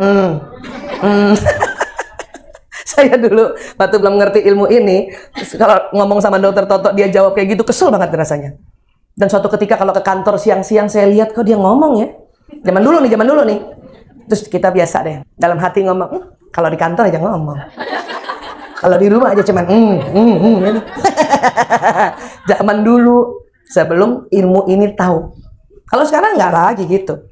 Bahkan sekarang ya, karena keterbatasan ngomongnya bapak-bapak, makanya kalau kita WA panjang lebar dan dia cuma jawab oka, nggak marah lagi, saya sudah nggak marah lagi. Kalau zaman dulu marah, SMS panjang dijawab oka langsung, tuh kan, dia udah nggak seneng ngomong sama aku. Sekarang dijawab oka malah bangga, ya Allah, laki banget suami gue. Lagi lewat, kenapa bu? Oka doang bapakmu tulis. Apalagi udah malam, udah nggak berantem lagi saya soal ini nih, ya. Jadi tadi ya Pak Tri, perempuan pelaksana harian, ibu lebih cenderung banyak bicara secara verbal pada anak-anaknya. Kenapa? Kata-katanya aja sampai 8.000, bunyi vokalnya 3.000, gerakan tubuhnya 10.000. Ini perempuan. Makanya ibu tuh pendidik pertama dan utama bagi anak. Ya, ayah berapa? Ayah cenderung lebih sedikit bicara, berkata singkat dan langsung pada intinya tadi. Sebagaimana Lukman, kata-katanya cuma 4.000, ya, vokalnya cuma 2.000, gerakannya cuma 3.000, perempuan 10.000. Maka nggak heran perempuan kalau ngomong tangannya juga ikut sebelah sini, mama ikut, padahal kita nggak lihat tuh yang sebelah sana. Ngerti ya, paham ya? Makanya belajar sama ibu bisa jelaskan detail. Ya, Bunda, tolong jelasin. Ya, perang di Penogoro. Ibu-ibu tuh jelasin. Ya, coba bilang sama ayah, ayah, Jelasin Pangeran Diponegoro. Kata ayahnya apa? Buka Google. Baca sendiri. Malah bapaknya yang dibacain. Ngerti pembagian tugasnya? Ya, Patri udah mulai mengerti apa yang harus ayah katakan. Itu tadi seperti Lukman mengatakan, agar masuk di otaknya anak-anak, terutama di prefrontal cortex. Masuk nasihat itu. Ibu yang jelasin. Nanti udah anaknya mau remaja lagi, bapak ingatkan lagi dengan bahasa remaja. Kayak gini aja. Ya, saya selalu bilang sama Dr. Toto, ya, pegang aja prinsip ini. Selamat anak kita, insya Allah. Nasihat ayah kepada bapaknya. Gak usah banyak-banyak, bapak ngomong susah. Ya, orang pernah Dr. Toto, saya bilang, ayah, anak-anak udah mulai remaja, tolong nasihati. Oke, besok malam. Kata suami saya begitu. Pas besok malam, Dr. Toto panggil tuh, habis makan malam. Lanang, Priok, Kakung, Jaler, sini. Saya dari dapur ngintip. Bapaknya cuma begini. Lanang,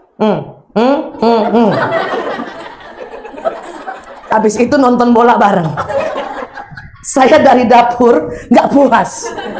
Saya panggil Dr. Toto, ayah, dia datang. Kenapa sih? Loh, katanya mau nasihatin. Loh, tadi udah. Yang mana? Hah? Yang kayak aku ya, jelasin. Nggak bisa, bapak-bapak. 7.000 kata sudah habis buat rapat. Ya, itulah tugas kita. Laki-laki ngomong sama laki-laki itu pakai bluetooth, nggak perlu pakai kalimat verbal. Ya, jadi kalau seperti itu udah tenang aja. Begitu cara laki-laki mendampingi anak belajar. Nggak usah yang kayak kita. Suatu hari nggak usah, panjang kali tuh. Ngerti, paham ya? Dan 9 manfaat keterlibatan ayah dalam pengasuhan anak. Ya, 1, ini penelitiannya di Oxford University. Anak yang berinteraksi intens dengan ayahnya cenderung mendapat nilai tinggi di sekolah. Makanya Patri, bersyukurlah. Suami lain yang belum bisa, sabarlah. Karena hidup ini tinggal bersyukur sama sabar. Ya. Memang gak semua ayah bisa kayak Patri. Ya. Kalau ada suami yang belum bisa dampingi anak belajar, itu biasa itu. Dan itu ada 95% bapak-bapak begitu. Yang luar biasa cuma 5%. Jadi suami itu cuma 2, biasa atau luar biasa? Yang mana teman-teman? Makin biasa. Terus apa lagi? Ya, riset University of Maryland School of Medicine mengatakan anak yang dekat dengan ayah memiliki keterampilan linguistik lebih baik. Ya, ngomongnya bisa lebih baik, termasuk anak laki. Ya, ketiga, riset di Universitas Negeri Semarang. Ya, ada pengaruh positif antar peran ayah dalam pengasuhan dengan prestasi belajar anak di sekolah dasar. Sekolah dasar. Ya, ini luar biasa kalau ayah-ayah sudah mulai sadar tentang keterlibatan dalam pengasuhan ya. Ada lagi, ya, masih 4 yang keempat. Di penelitian UIN Malang, peran ayah dalam pengasuhan berperan signifikan terhadap determinasi diri anak pada usia remaja yang dalam aspek kemandirian, kompetensi dan ikatan sosial. Jadi rupanya kalau ayah bantu dalam pengasuhan, anaknya lebih cepat mandiri. Ya, karena ayah gaya mengajarnya agak tega, makanya dia cepat mandiri. Ya, dan nggak usah juga kita paksa suami untuk juga selembut kita, nggak bisa. Intonasi laki-laki memang seperti itu. Ya, itu bikin mandiri. Mas Priyo saja pernah cerita sama saya bahwa dia sama temennya, ada temennya jenius banget. Kalau ujian tulisan bagus semuanya dapat A. Tapi kalau lisan dengan dokter-dokter atau profesor-profesor, ya temennya ini gemeteran. Ya, keringet dingin dan selalu ngulang. Saya bilang, kalau kamu gimana? Kalau aku biasa aja, Bu. Aku biasa-biasa. Tetapi aku selalu lulus kalau ya ujian yang wawancara. Kenapa? Karena aku udah biasa ya digalakin sama dosen biasa. Ayah juga begitu. Jadi aku udah biasa, Bu. Jadi ini yang perlu kita pahami bahwa memang gaya pendampingan ayah mengajari anak memang agak tega. Nggak usah juga kita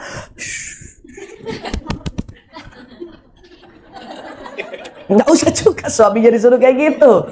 Kalau ibu nggak tahan dengerin bapak ngajarin anaknya, ibu pergi aja keluar, biarin aja. Karena kalau ada kita di situ, kita selalu intervensi. Bukan gitu, ayah. Suami nggak suka digituin ternyata. Saya kapok, nggak mau, saya pergi aja.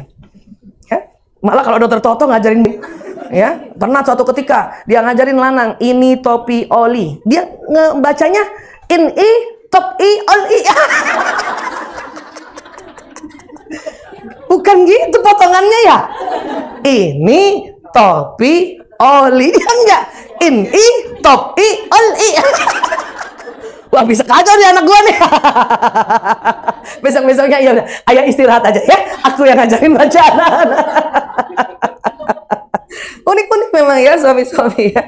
Baik, apa lagi? Ya, riset di Ohio State University. Ayah bisa mengatasi kesepian yang dibanding anak perempuan ngobrol sama ibu. Kenapa? Karena ayah mendengarkan. Anak perempuan pas ngobrol sama ibu, dua-duanya mau ngobrol. Karena dua-duanya 20.000 kata. Ya, lomba ngomong. Maka anak perempuan dekat sama ibu. Karena anak laki-laki dengerin kita, Bu. Dia 7.000 kata kan?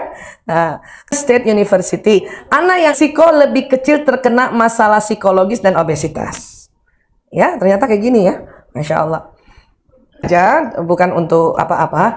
Memang saya baru perhatikan ya, Mas Lanang memang dia agak gemuk karena rupanya waktu itu Dokter Toto masih sangat sibuk untuk ngelaju, untuk kerja, kuliah dan sebagainya, makanya jarang. Dibanding Prio Kakung Jaler yang sudah lebih ayahnya lebih rileks, udah banyak belajar dan intens komunikasinya lebih banyak, makanya mereka lebih langsing lah dibanding Mas Lanang. Ternyata memang dari jauh saya doa, ya Allah selamatkan. Daripada kita ngomongin terus, dia bete nggak mau main lagi sama anak, ya paham ya tentang ini ya? Karena memang ayah mengajarkan maskulinitas, ya. Yang ke-9, penelitian di University of Oxford, anak laki-laki yang dekat dengan ayahnya lebih jarang berurusan dengan polisi saat dewasa, ya. Nah, makanya kalau ada anak kayak pasien saya udah kena narkoba ditangkap polisi, tahu tuh pasti bapaknya nggak pernah ada terlibat pengasuhan. Ya, walaupun memang tentu tidak seintensif ibu. Paham ya tentang ini ya? Nah, oke. Tadi kemudian pertanyaannya Mbak Nisa. Bu Isa, ya Bu Isa, anak saya pukul-pukulan. Jadi begini. Secara dasar, secara ilmu psikologi saja, antar saudara kandung itu ada persaingan. Makanya ada istilah sibling rivalry. Sibling itu adalah saudara kandung, rivalry persaingan. Karena dia lagi latihan kompetitif di otaknya. Walaupun persaingannya santai aja. Misalnya kakaknya colek-colek pipi adiknya. Ting, ting. Karena anak-anak mau tahu orang kalau dicolek marah nggak? Dia akan lakukan pada saudaranya, nggak mungkin sama tetangganya, nggak mungkin. Tetangganya bukan anak yang marah, emaknya yang marah. Makanya anak-anak kan gitu. Ya. Nah, laki-laki lebih lagi karena laki-laki otak kanannya otak bersaing. Kalau perempuan agak lumayan sibling rivalnya karena otak perempuan program di otak kanannya berkumpul. Makanya anak perempuan gitu kalau main, kamu siapa namanya? Kalau di teman baru kan, aku Aisyah, aku Fatima, main yuk kan gitu ya. Laki-laki enggak, laki-laki itu bersaing. Maka yang punya anak laki-laki lebih dari satu siapa? Angkat tangan. Ya, bersaing nggak anak-anak? Udah laki banget itu. Maka tahan untuk intervensi terlalu dini. Tahan. Saya tuh latihan tuh sampai sekarang juga. Ya. Jadi kalau anak laki-laki baru bersaing cuman ini punya aku. Nah, diam dulu ibunya, diam. Kalau perlu ibu langsung pergi duduk, tarik nafas. Istighfar. Astagfirullahaladzim. Tenang dulu. Karena dia lagi belajar kompetisi. Karena kalau belum apa-apa kita sudah ribut, lanang, prio. Maka nanti dia besar, dia akan lemah kompetitif atau kompetisi. Apalagi di luar rumah lebih parah lagi. Jadi tahan dulu, tahan. 2 saja patokannya. 1, kalau dia sudah ngomong kalimat yang buruk, ya, atau sudah mau memukul, baru tuh kita intervensi. Pas mau mukul juga kita pegang tangannya. Tapi jangan dihentak. Karena gara-gara ibunya hentak, patah. Bukan karena berantemnya. Itulah ibu disuruh duduk istighfar dulu supaya nggak gemes. Sama kalimat-kalimat yang jelas-jelas kalimat kotor. Tapi kalau cuman ya ini punya aku jir, belum terlalu kotor. Kalau aja dan cuman jir, apa artinya jir? Kecuali dia emang ngomong yang bahasa beneran binatang itu, baru boleh bersaing tapi mulut-mulut tahan. Ya, punya akun jir, punya akun jir.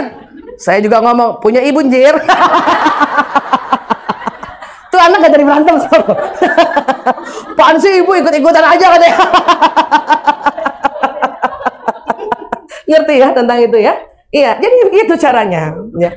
Kita nih memang senang berkumpul, makanya perempuan itu lebih sering belajar. Ada seminar kayak gini, ibu-ibu yang datang. Taklim, ibu yang datang. Laki-laki bersaing, makanya bapak-bapak cuman lebih senang rapat daripada kayak gini-gini. Ya, boleh nggak tepuk tangan buat bapak-bapak yang hadir? Walaupun mungkin agak kepaksa. Karena tugas ya. Itu, perempuan memang senang mengumpulkan informasi. Bahkan semua informasi akan variasi. Baik informasi dari narasumber atau informasi dari sekeliling. Buka kotak, ya, jalan koteknya enak. Di mana beli ini? Ngumpulin informasi nggak? Iya. Lihat teman bajunya bagus, beli di mana? Ya, ITC. Ngumpulin informasi nggak? Iya. Termasuk juga tahu nggak? Nah, itu perempuan. Dampak dari 20.000 kata. Makanya kalau bapak-bapak bilang pantesan perempuan bawel, itu efek samping. Suka ngegosip, itu komplikasi. Ngerti ya Bu? Laki-laki itu bersaing. Ya, kita masih ingat nggak? Saya ada cerita nih kayak gini nih. Kalau kita keluar atau ke mall, ya, perempuan saking senangnya berkumpul, punten-punten, ke toilet aja ngajak temennya. Pipis yuk, pipis yuk, pipis yuk. 3 ke toilet. Nggak ada bapak-bapak ajak temennya, pipis yuk. Laki-laki ke toilet bersaing. Nggak ada itu. Pak, pipis yuk gitu. Kalau sampai ada tuh, jawabnya yuk. Sering nggak lihat ke toilet perempuan nggak cuman sendiri?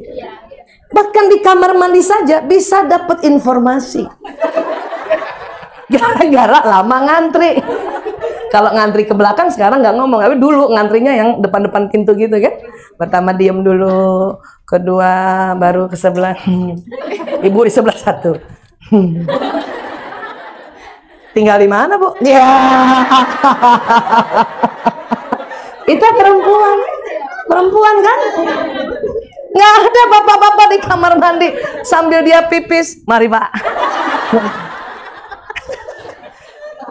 Makanya ya, bilik urinarnya laki-laki itu nggak perlu pakai bilik. Karena dia fokus bersaing. Perempuan udah pakai bilik masih ngomong. Habis ini kita kemana ya?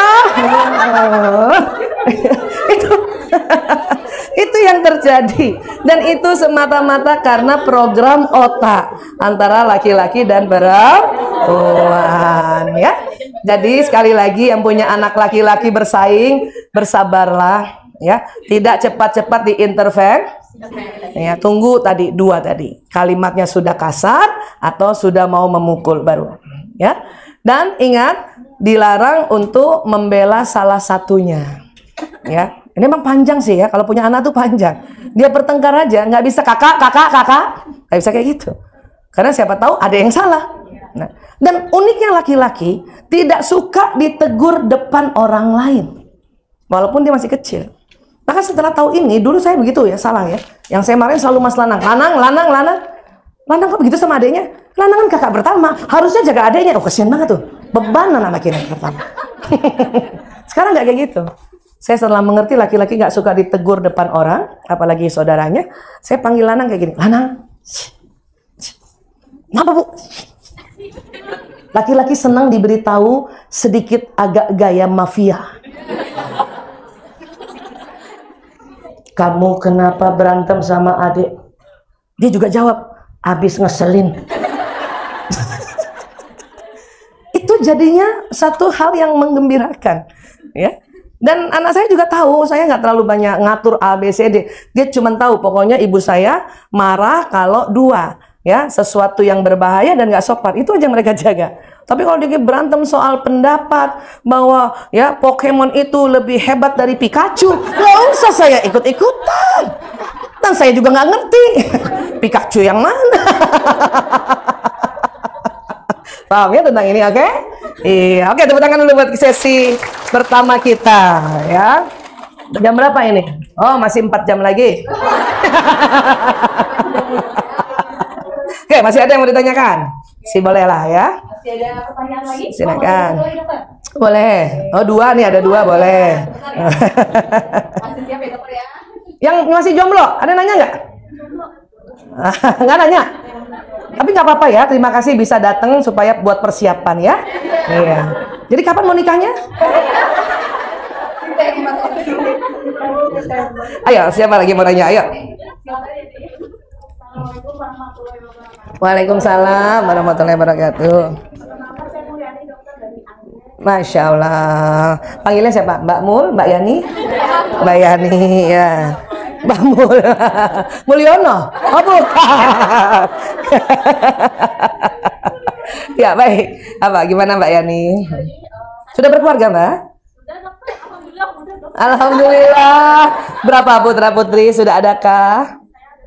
Alhamdulillah. Pertama cewek, yang kedua cowok. Ya. Mereka sudah mulai umur 9-10 tahun, sudah mulai akil balik ya, dok? Iya, betul. Pulang, boleh gak ya? Boleh, boleh. Nggak tabu-tabu gimana? Di dalam dunia kesehatan nggak ada yang tabu. Semua ilmiah. Ya, baik. Anak saya tuh sudah mulai mengenal kayak Tertarik? nah, jadi mereka itu diajarin maksudnya tentang Reproduksi. Apa? nah suatu ketika mereka itu main lah kita ke pantai ke Ancol lah. Di sana itu ada bule dan mereka melihat nah, hal-hal misalnya yang negatif Iya. seperti jimat. Iya, iya. Maaf ya. Iya, Nah, iya. terus mereka bertanya, Bunda, kita kan itu nggak boleh pacaran dan nggak boleh di sembarang tempat. Kenapa mereka lakukan itu? Iya. Aduh, saya deg-degan dan berpikir masalahnya. Kenapa kan kayak gitu? Ya. Sempat menemukan jawaban nggak, Mbak Yani? Jadi saya memutar otak saya ambil jalan di mana? Apa sih? Aku udah marah-marah aja. Gimana sih? Itu apa? Yang marah-marah siapa? Ayahnya. Oh iya. Alhamdulillah. Kirain dia menikmati juga.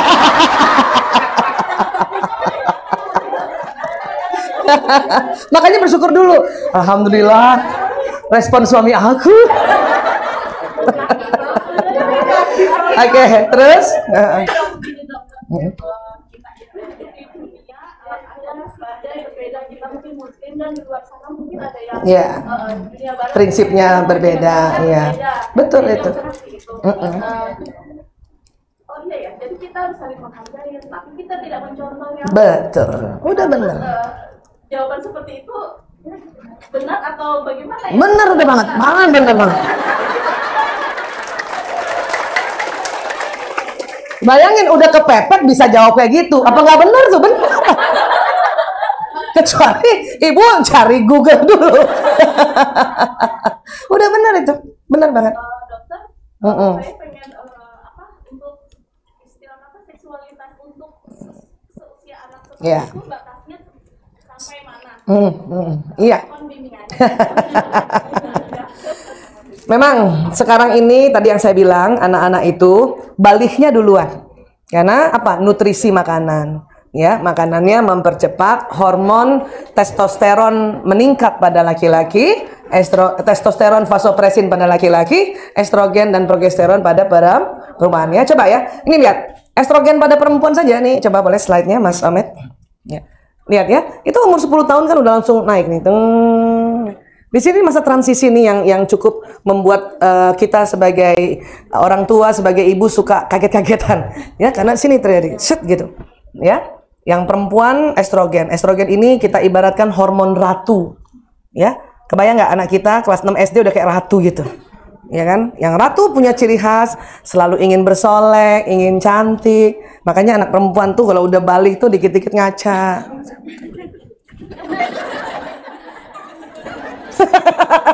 Siapa yang anak perempuan? Iya kan? Ya karena hormon ratunya sedang meningkat.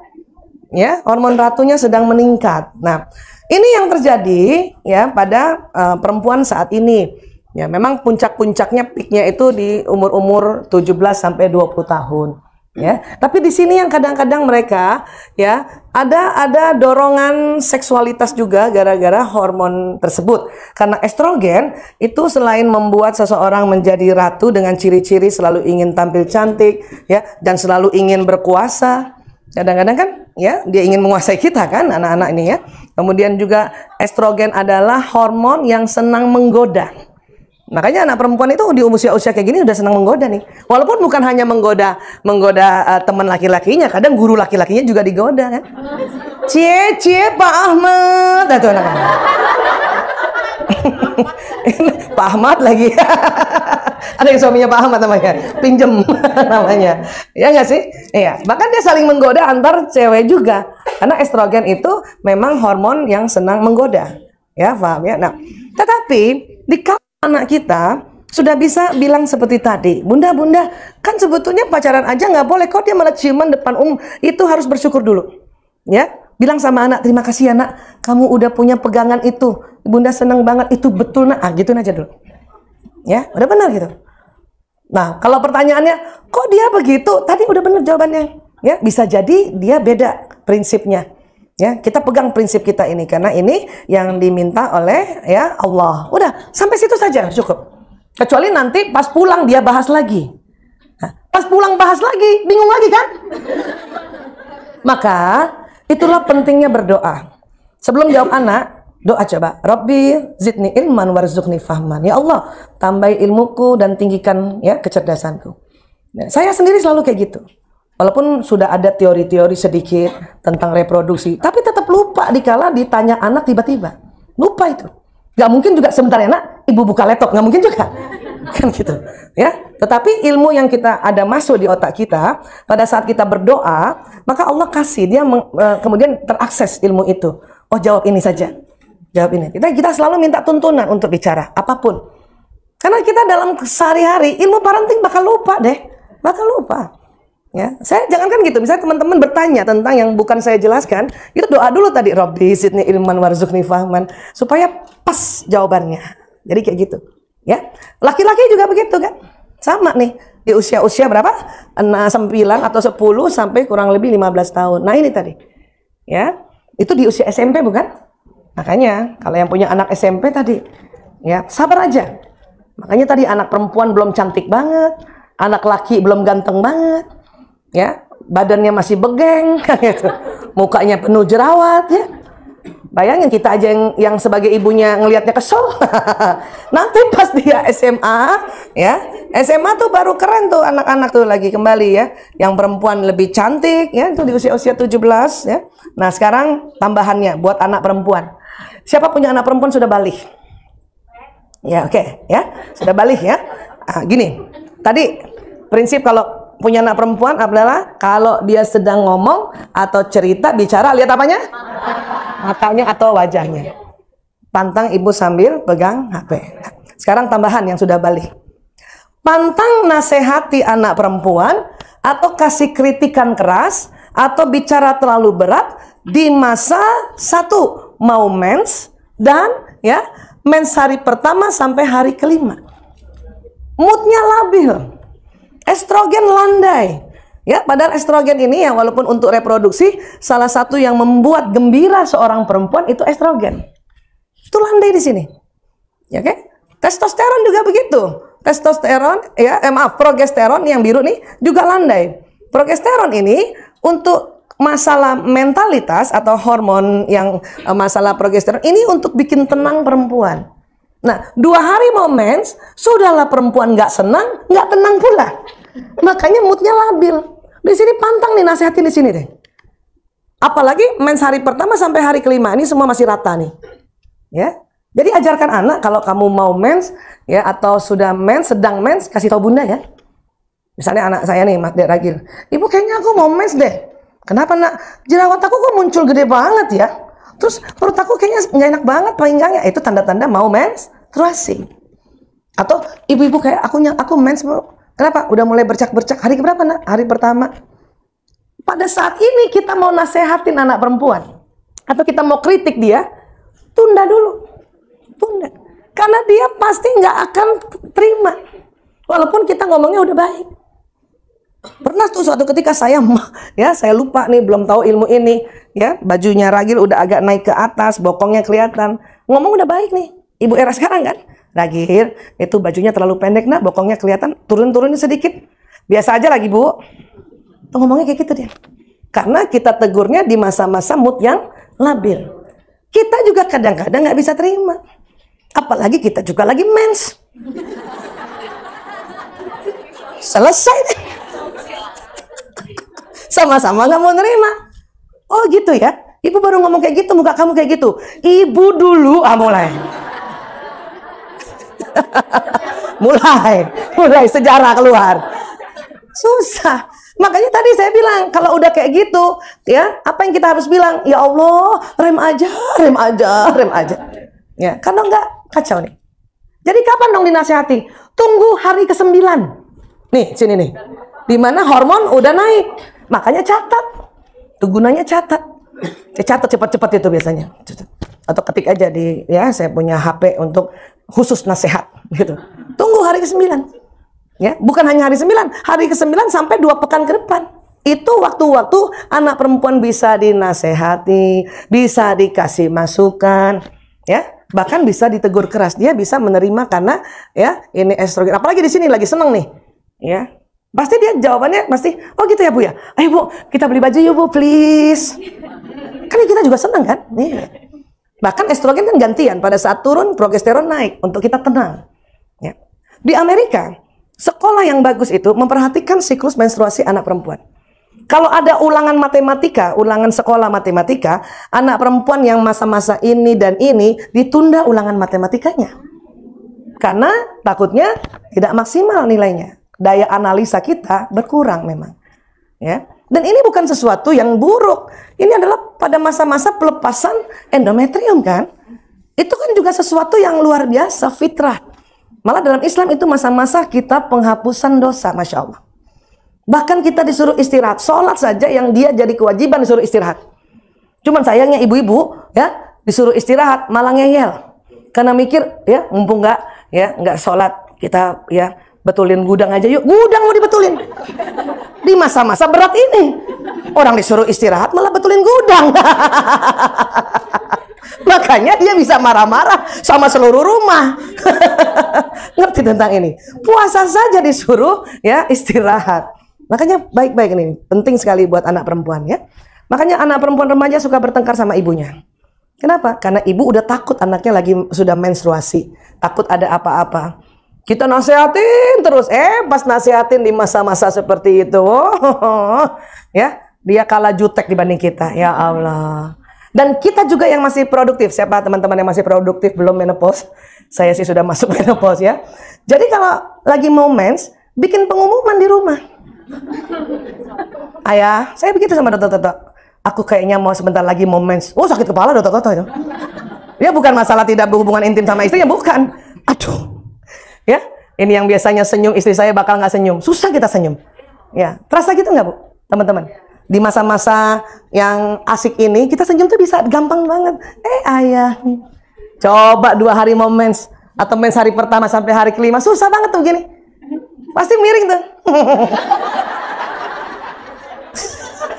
Coba cek deh. Makanya dokter takut saya banget saya kalau senyumnya miring tadi tuh. Karena kalau udah miring, jutek. Ya. Bahkan di Amerika, hakim perempuan pada masa mau mens dan mens hari pertama sampai hari ke-5 dilarang jadi hakim ketua. Karena keputusannya buruk. Ya. Saya juga mencoba begitu. Pokoknya kalau lagi mau mens, nggak mau pimpin rapat, nggak mau. Ya, tunda karena bukan apa-apa, nanti keputusannya kurang baik. Kalaupun kepepet harus rapat, juga bikin pengumuman. Saudara-saudara, saya sedang mens hari kedua. Itu yang ikut rapat langsung, udah jangan ada yang ngomong. Iya aja. Karena ini penting sekali buat perempuan. Paham ya? Jadi bayangkan coba, 1 bulan, berapa hari itu kita begini ya? Ya, 7 hari. Oke? Jadi sekali lagi beginilah anak perempuan yang harus kita pahami ya, supaya nggak bertengkar terus. Ya, jadi anak perempuan gitu ya. Apa tadi? 1, lihat. Kalau dia sudah balik, perhatikan siklus haidnya ya. Oke, ini aman insya Allah ya. Oke, tadi satu lagi siapa? Ya. Oh, waktunya sudah ya? Oh ya, sudah. Kirain masih 3 jam lagi. Baik, baik. Sebagai closing boleh ya? Sebagai closing gini.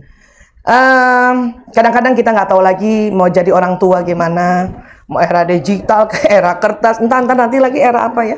Tapi tolong ada satu yang penting banget kita pahami bahwa tubuh manusia secara holistik tidak hanya ada badan kasar, tetapi ada badan bioplasmik.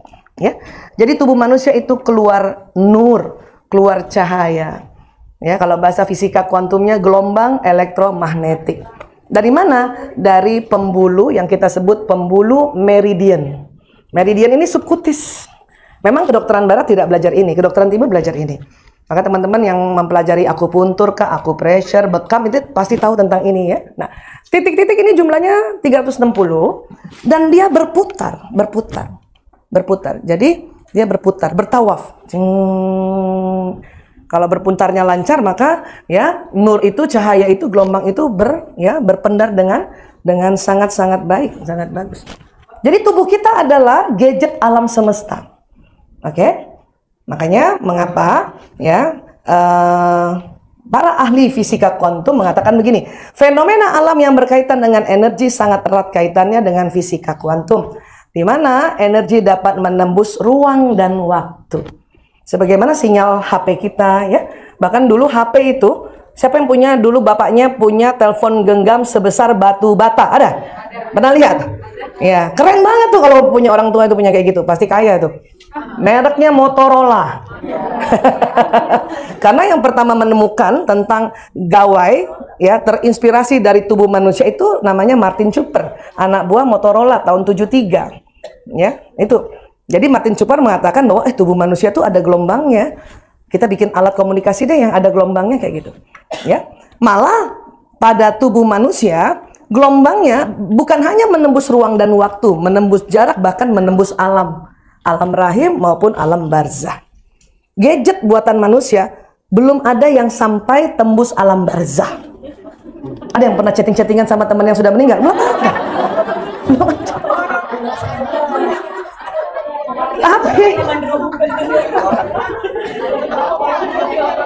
Kita dengar di telinga kita mandra buka. Ya kan? Tapi sinyal manusia tembus alam barzah. Karena sinyal inilah nanti yang membawa pesan doa, pesan niat, dan pesan prasangka. Jadi suatu ketika nanti teman-teman udah nggak tahu kan mau ngomong apa sama anaknya, ya udah remaja. Ilmu parenting itu dikala kita lagi kesel, marah, sedih, empet ya, itu lupa, terblokir sementara. Walaupun ilmunya ada. Mau bicara sama suami kayaknya galak banget, atau kadang sebetulnya dia yang salah, kita kasih tahu jadinya kita yang salah, kan sering kayak gitu ya. Maka ya pakailah sinyal ini sebagai alat komunikasi, ya. Karena di sini pada saat kita mendoakan seseorang atau berniat sesuatu, ya, bahkan berprasangka, maka pesan ini terbroadcast ke orang yang kita doakan, ke orang yang kita prasangkakan. Hati-hati, doa biasanya kalimatnya pasti bagus. Niat 90% yang positif, 10% masih ada niat negatif. Prasangka 50-50. 50% prasangka negatif, 50% prasangka positif. Itu kita harus ikhtiar untuk ya merubah prasangka ini. Apalagi untuk anak dan suami atau mitra kerja. Kenapa? Karena prasangka bisa ditarik. Bisa ditarik. Aku mengikuti prasangka hambaku, kata Allah di hadis qudsi. Ya. Kenapa? Karena Allah sudah bikin sistem alam semesta yang ada di tubuh manusia, dan alam semesta ini akan ditarik. Maka pada saat kita ya seperti ini bekerja misalnya ya, kita diminta untuk ya memperbanyak prasangka positif. Memperbanyak, bukan menghilangkan prasangka negatif, memperbanyak prasangka positif. Karena prasangka negatif itu adalah satu alarm juga kalau kita ketemu orang baru di luar sana dan orang itu mau nipu kita. Kalau kita nggak punya prasangka negatif, nggak ada alarmnya, kena tipu kita. Tapi tentu untuk suami, anak, dan mitra kerja, ya harusnya kita berupaya prasangka ini dibuat yang lebih baik supaya yang datangnya baik, gitu. Paham sampai ini ya? Iya. Nah. Apa yang harus kita buat begini? Ibu dan anak satu provider. Ini saya mau kasih contoh saja, bukan di endorse. Kalau ibunya XL, anaknya XL. Bapaknya mungkin Telkomsel. Belum tentu XL. Maksud saya begitu. Kalau ibu Telkomsel, pasti anak Telkomsel. Maka ibu mendoakan anak itu sangat makbul, anak mendoakan ibu juga sangat makbul. Masya Allah. Siapa yang masih punya ibu? Ibu kandungnya sendiri? Ada? Jimat itu, hati-hati. Minta doanya terus. Minta doanya terus. Ya, paham ya? Ini. Bahkan dikatakan begini, kalau seorang ibu kesal, maka suami ikut kesal, anak 3 kali kesal. Pada saat ibu senang, suami ikut senang 1 kali, anak 3 kali senang. Pada saat seorang ibu marah, suami bisa ikut marah, anak 3 kali marah. Karena nanti memberikan vibrasi perasaan di rumah itu adalah perempuan. Coba, sekarang kalau saya bilang perasaan, di mana? Diletakkan tangan ini. Perasaan. Oke? Coba perhatikan. Bagian jantung ini, bagian dada yang kita sebut perasaan, itu gelombangnya 5.000 kali lebih kuat dari pikiran. Dan perempuan dan laki-laki Allah berikan perempuan dominasi perasaannya. Itulah makanya kalau ibu punya perasaan, itu nyebar satu rumah. Bahkan mungkin anak di kamar. Sering anak-anak itu telepon temannya, aku heran ya, tadi aku rasanya gembira, tapi kok lagi kesel banget, ini kayaknya vibe-nya ibu aku deh. Anak sekarang ngomong gitu, vibe, vibrasi, vibe. Ya, maka kita lah yang mengapa harus terus-terusan belajar, terus-terusan berdoa, ya, terus-terusan juga ya berniat dan berbaik sangka. Oke? Bisa? Dan supaya sinyal ini afdol, maka siapa yang kita doakan, tolong sebut namanya lengkap.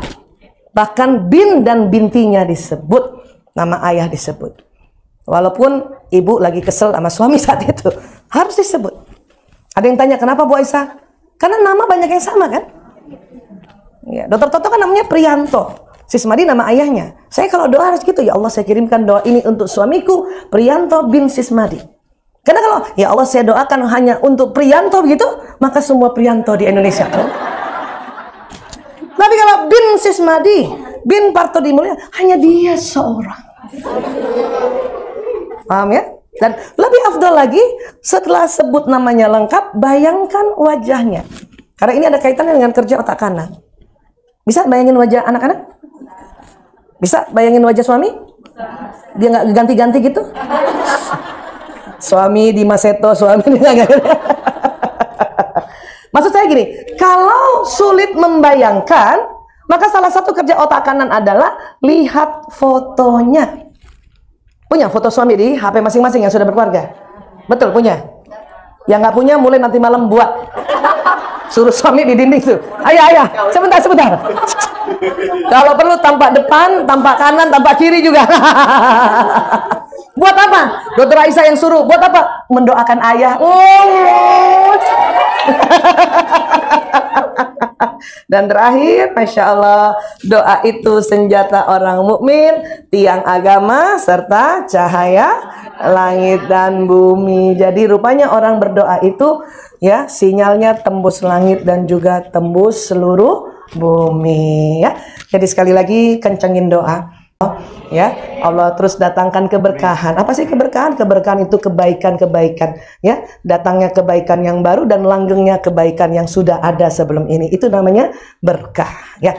Alhamdulillah. Terima kasih wabillahi taufiq wal hidayah. Assalamualaikum warahmatullahi wabarakatuh.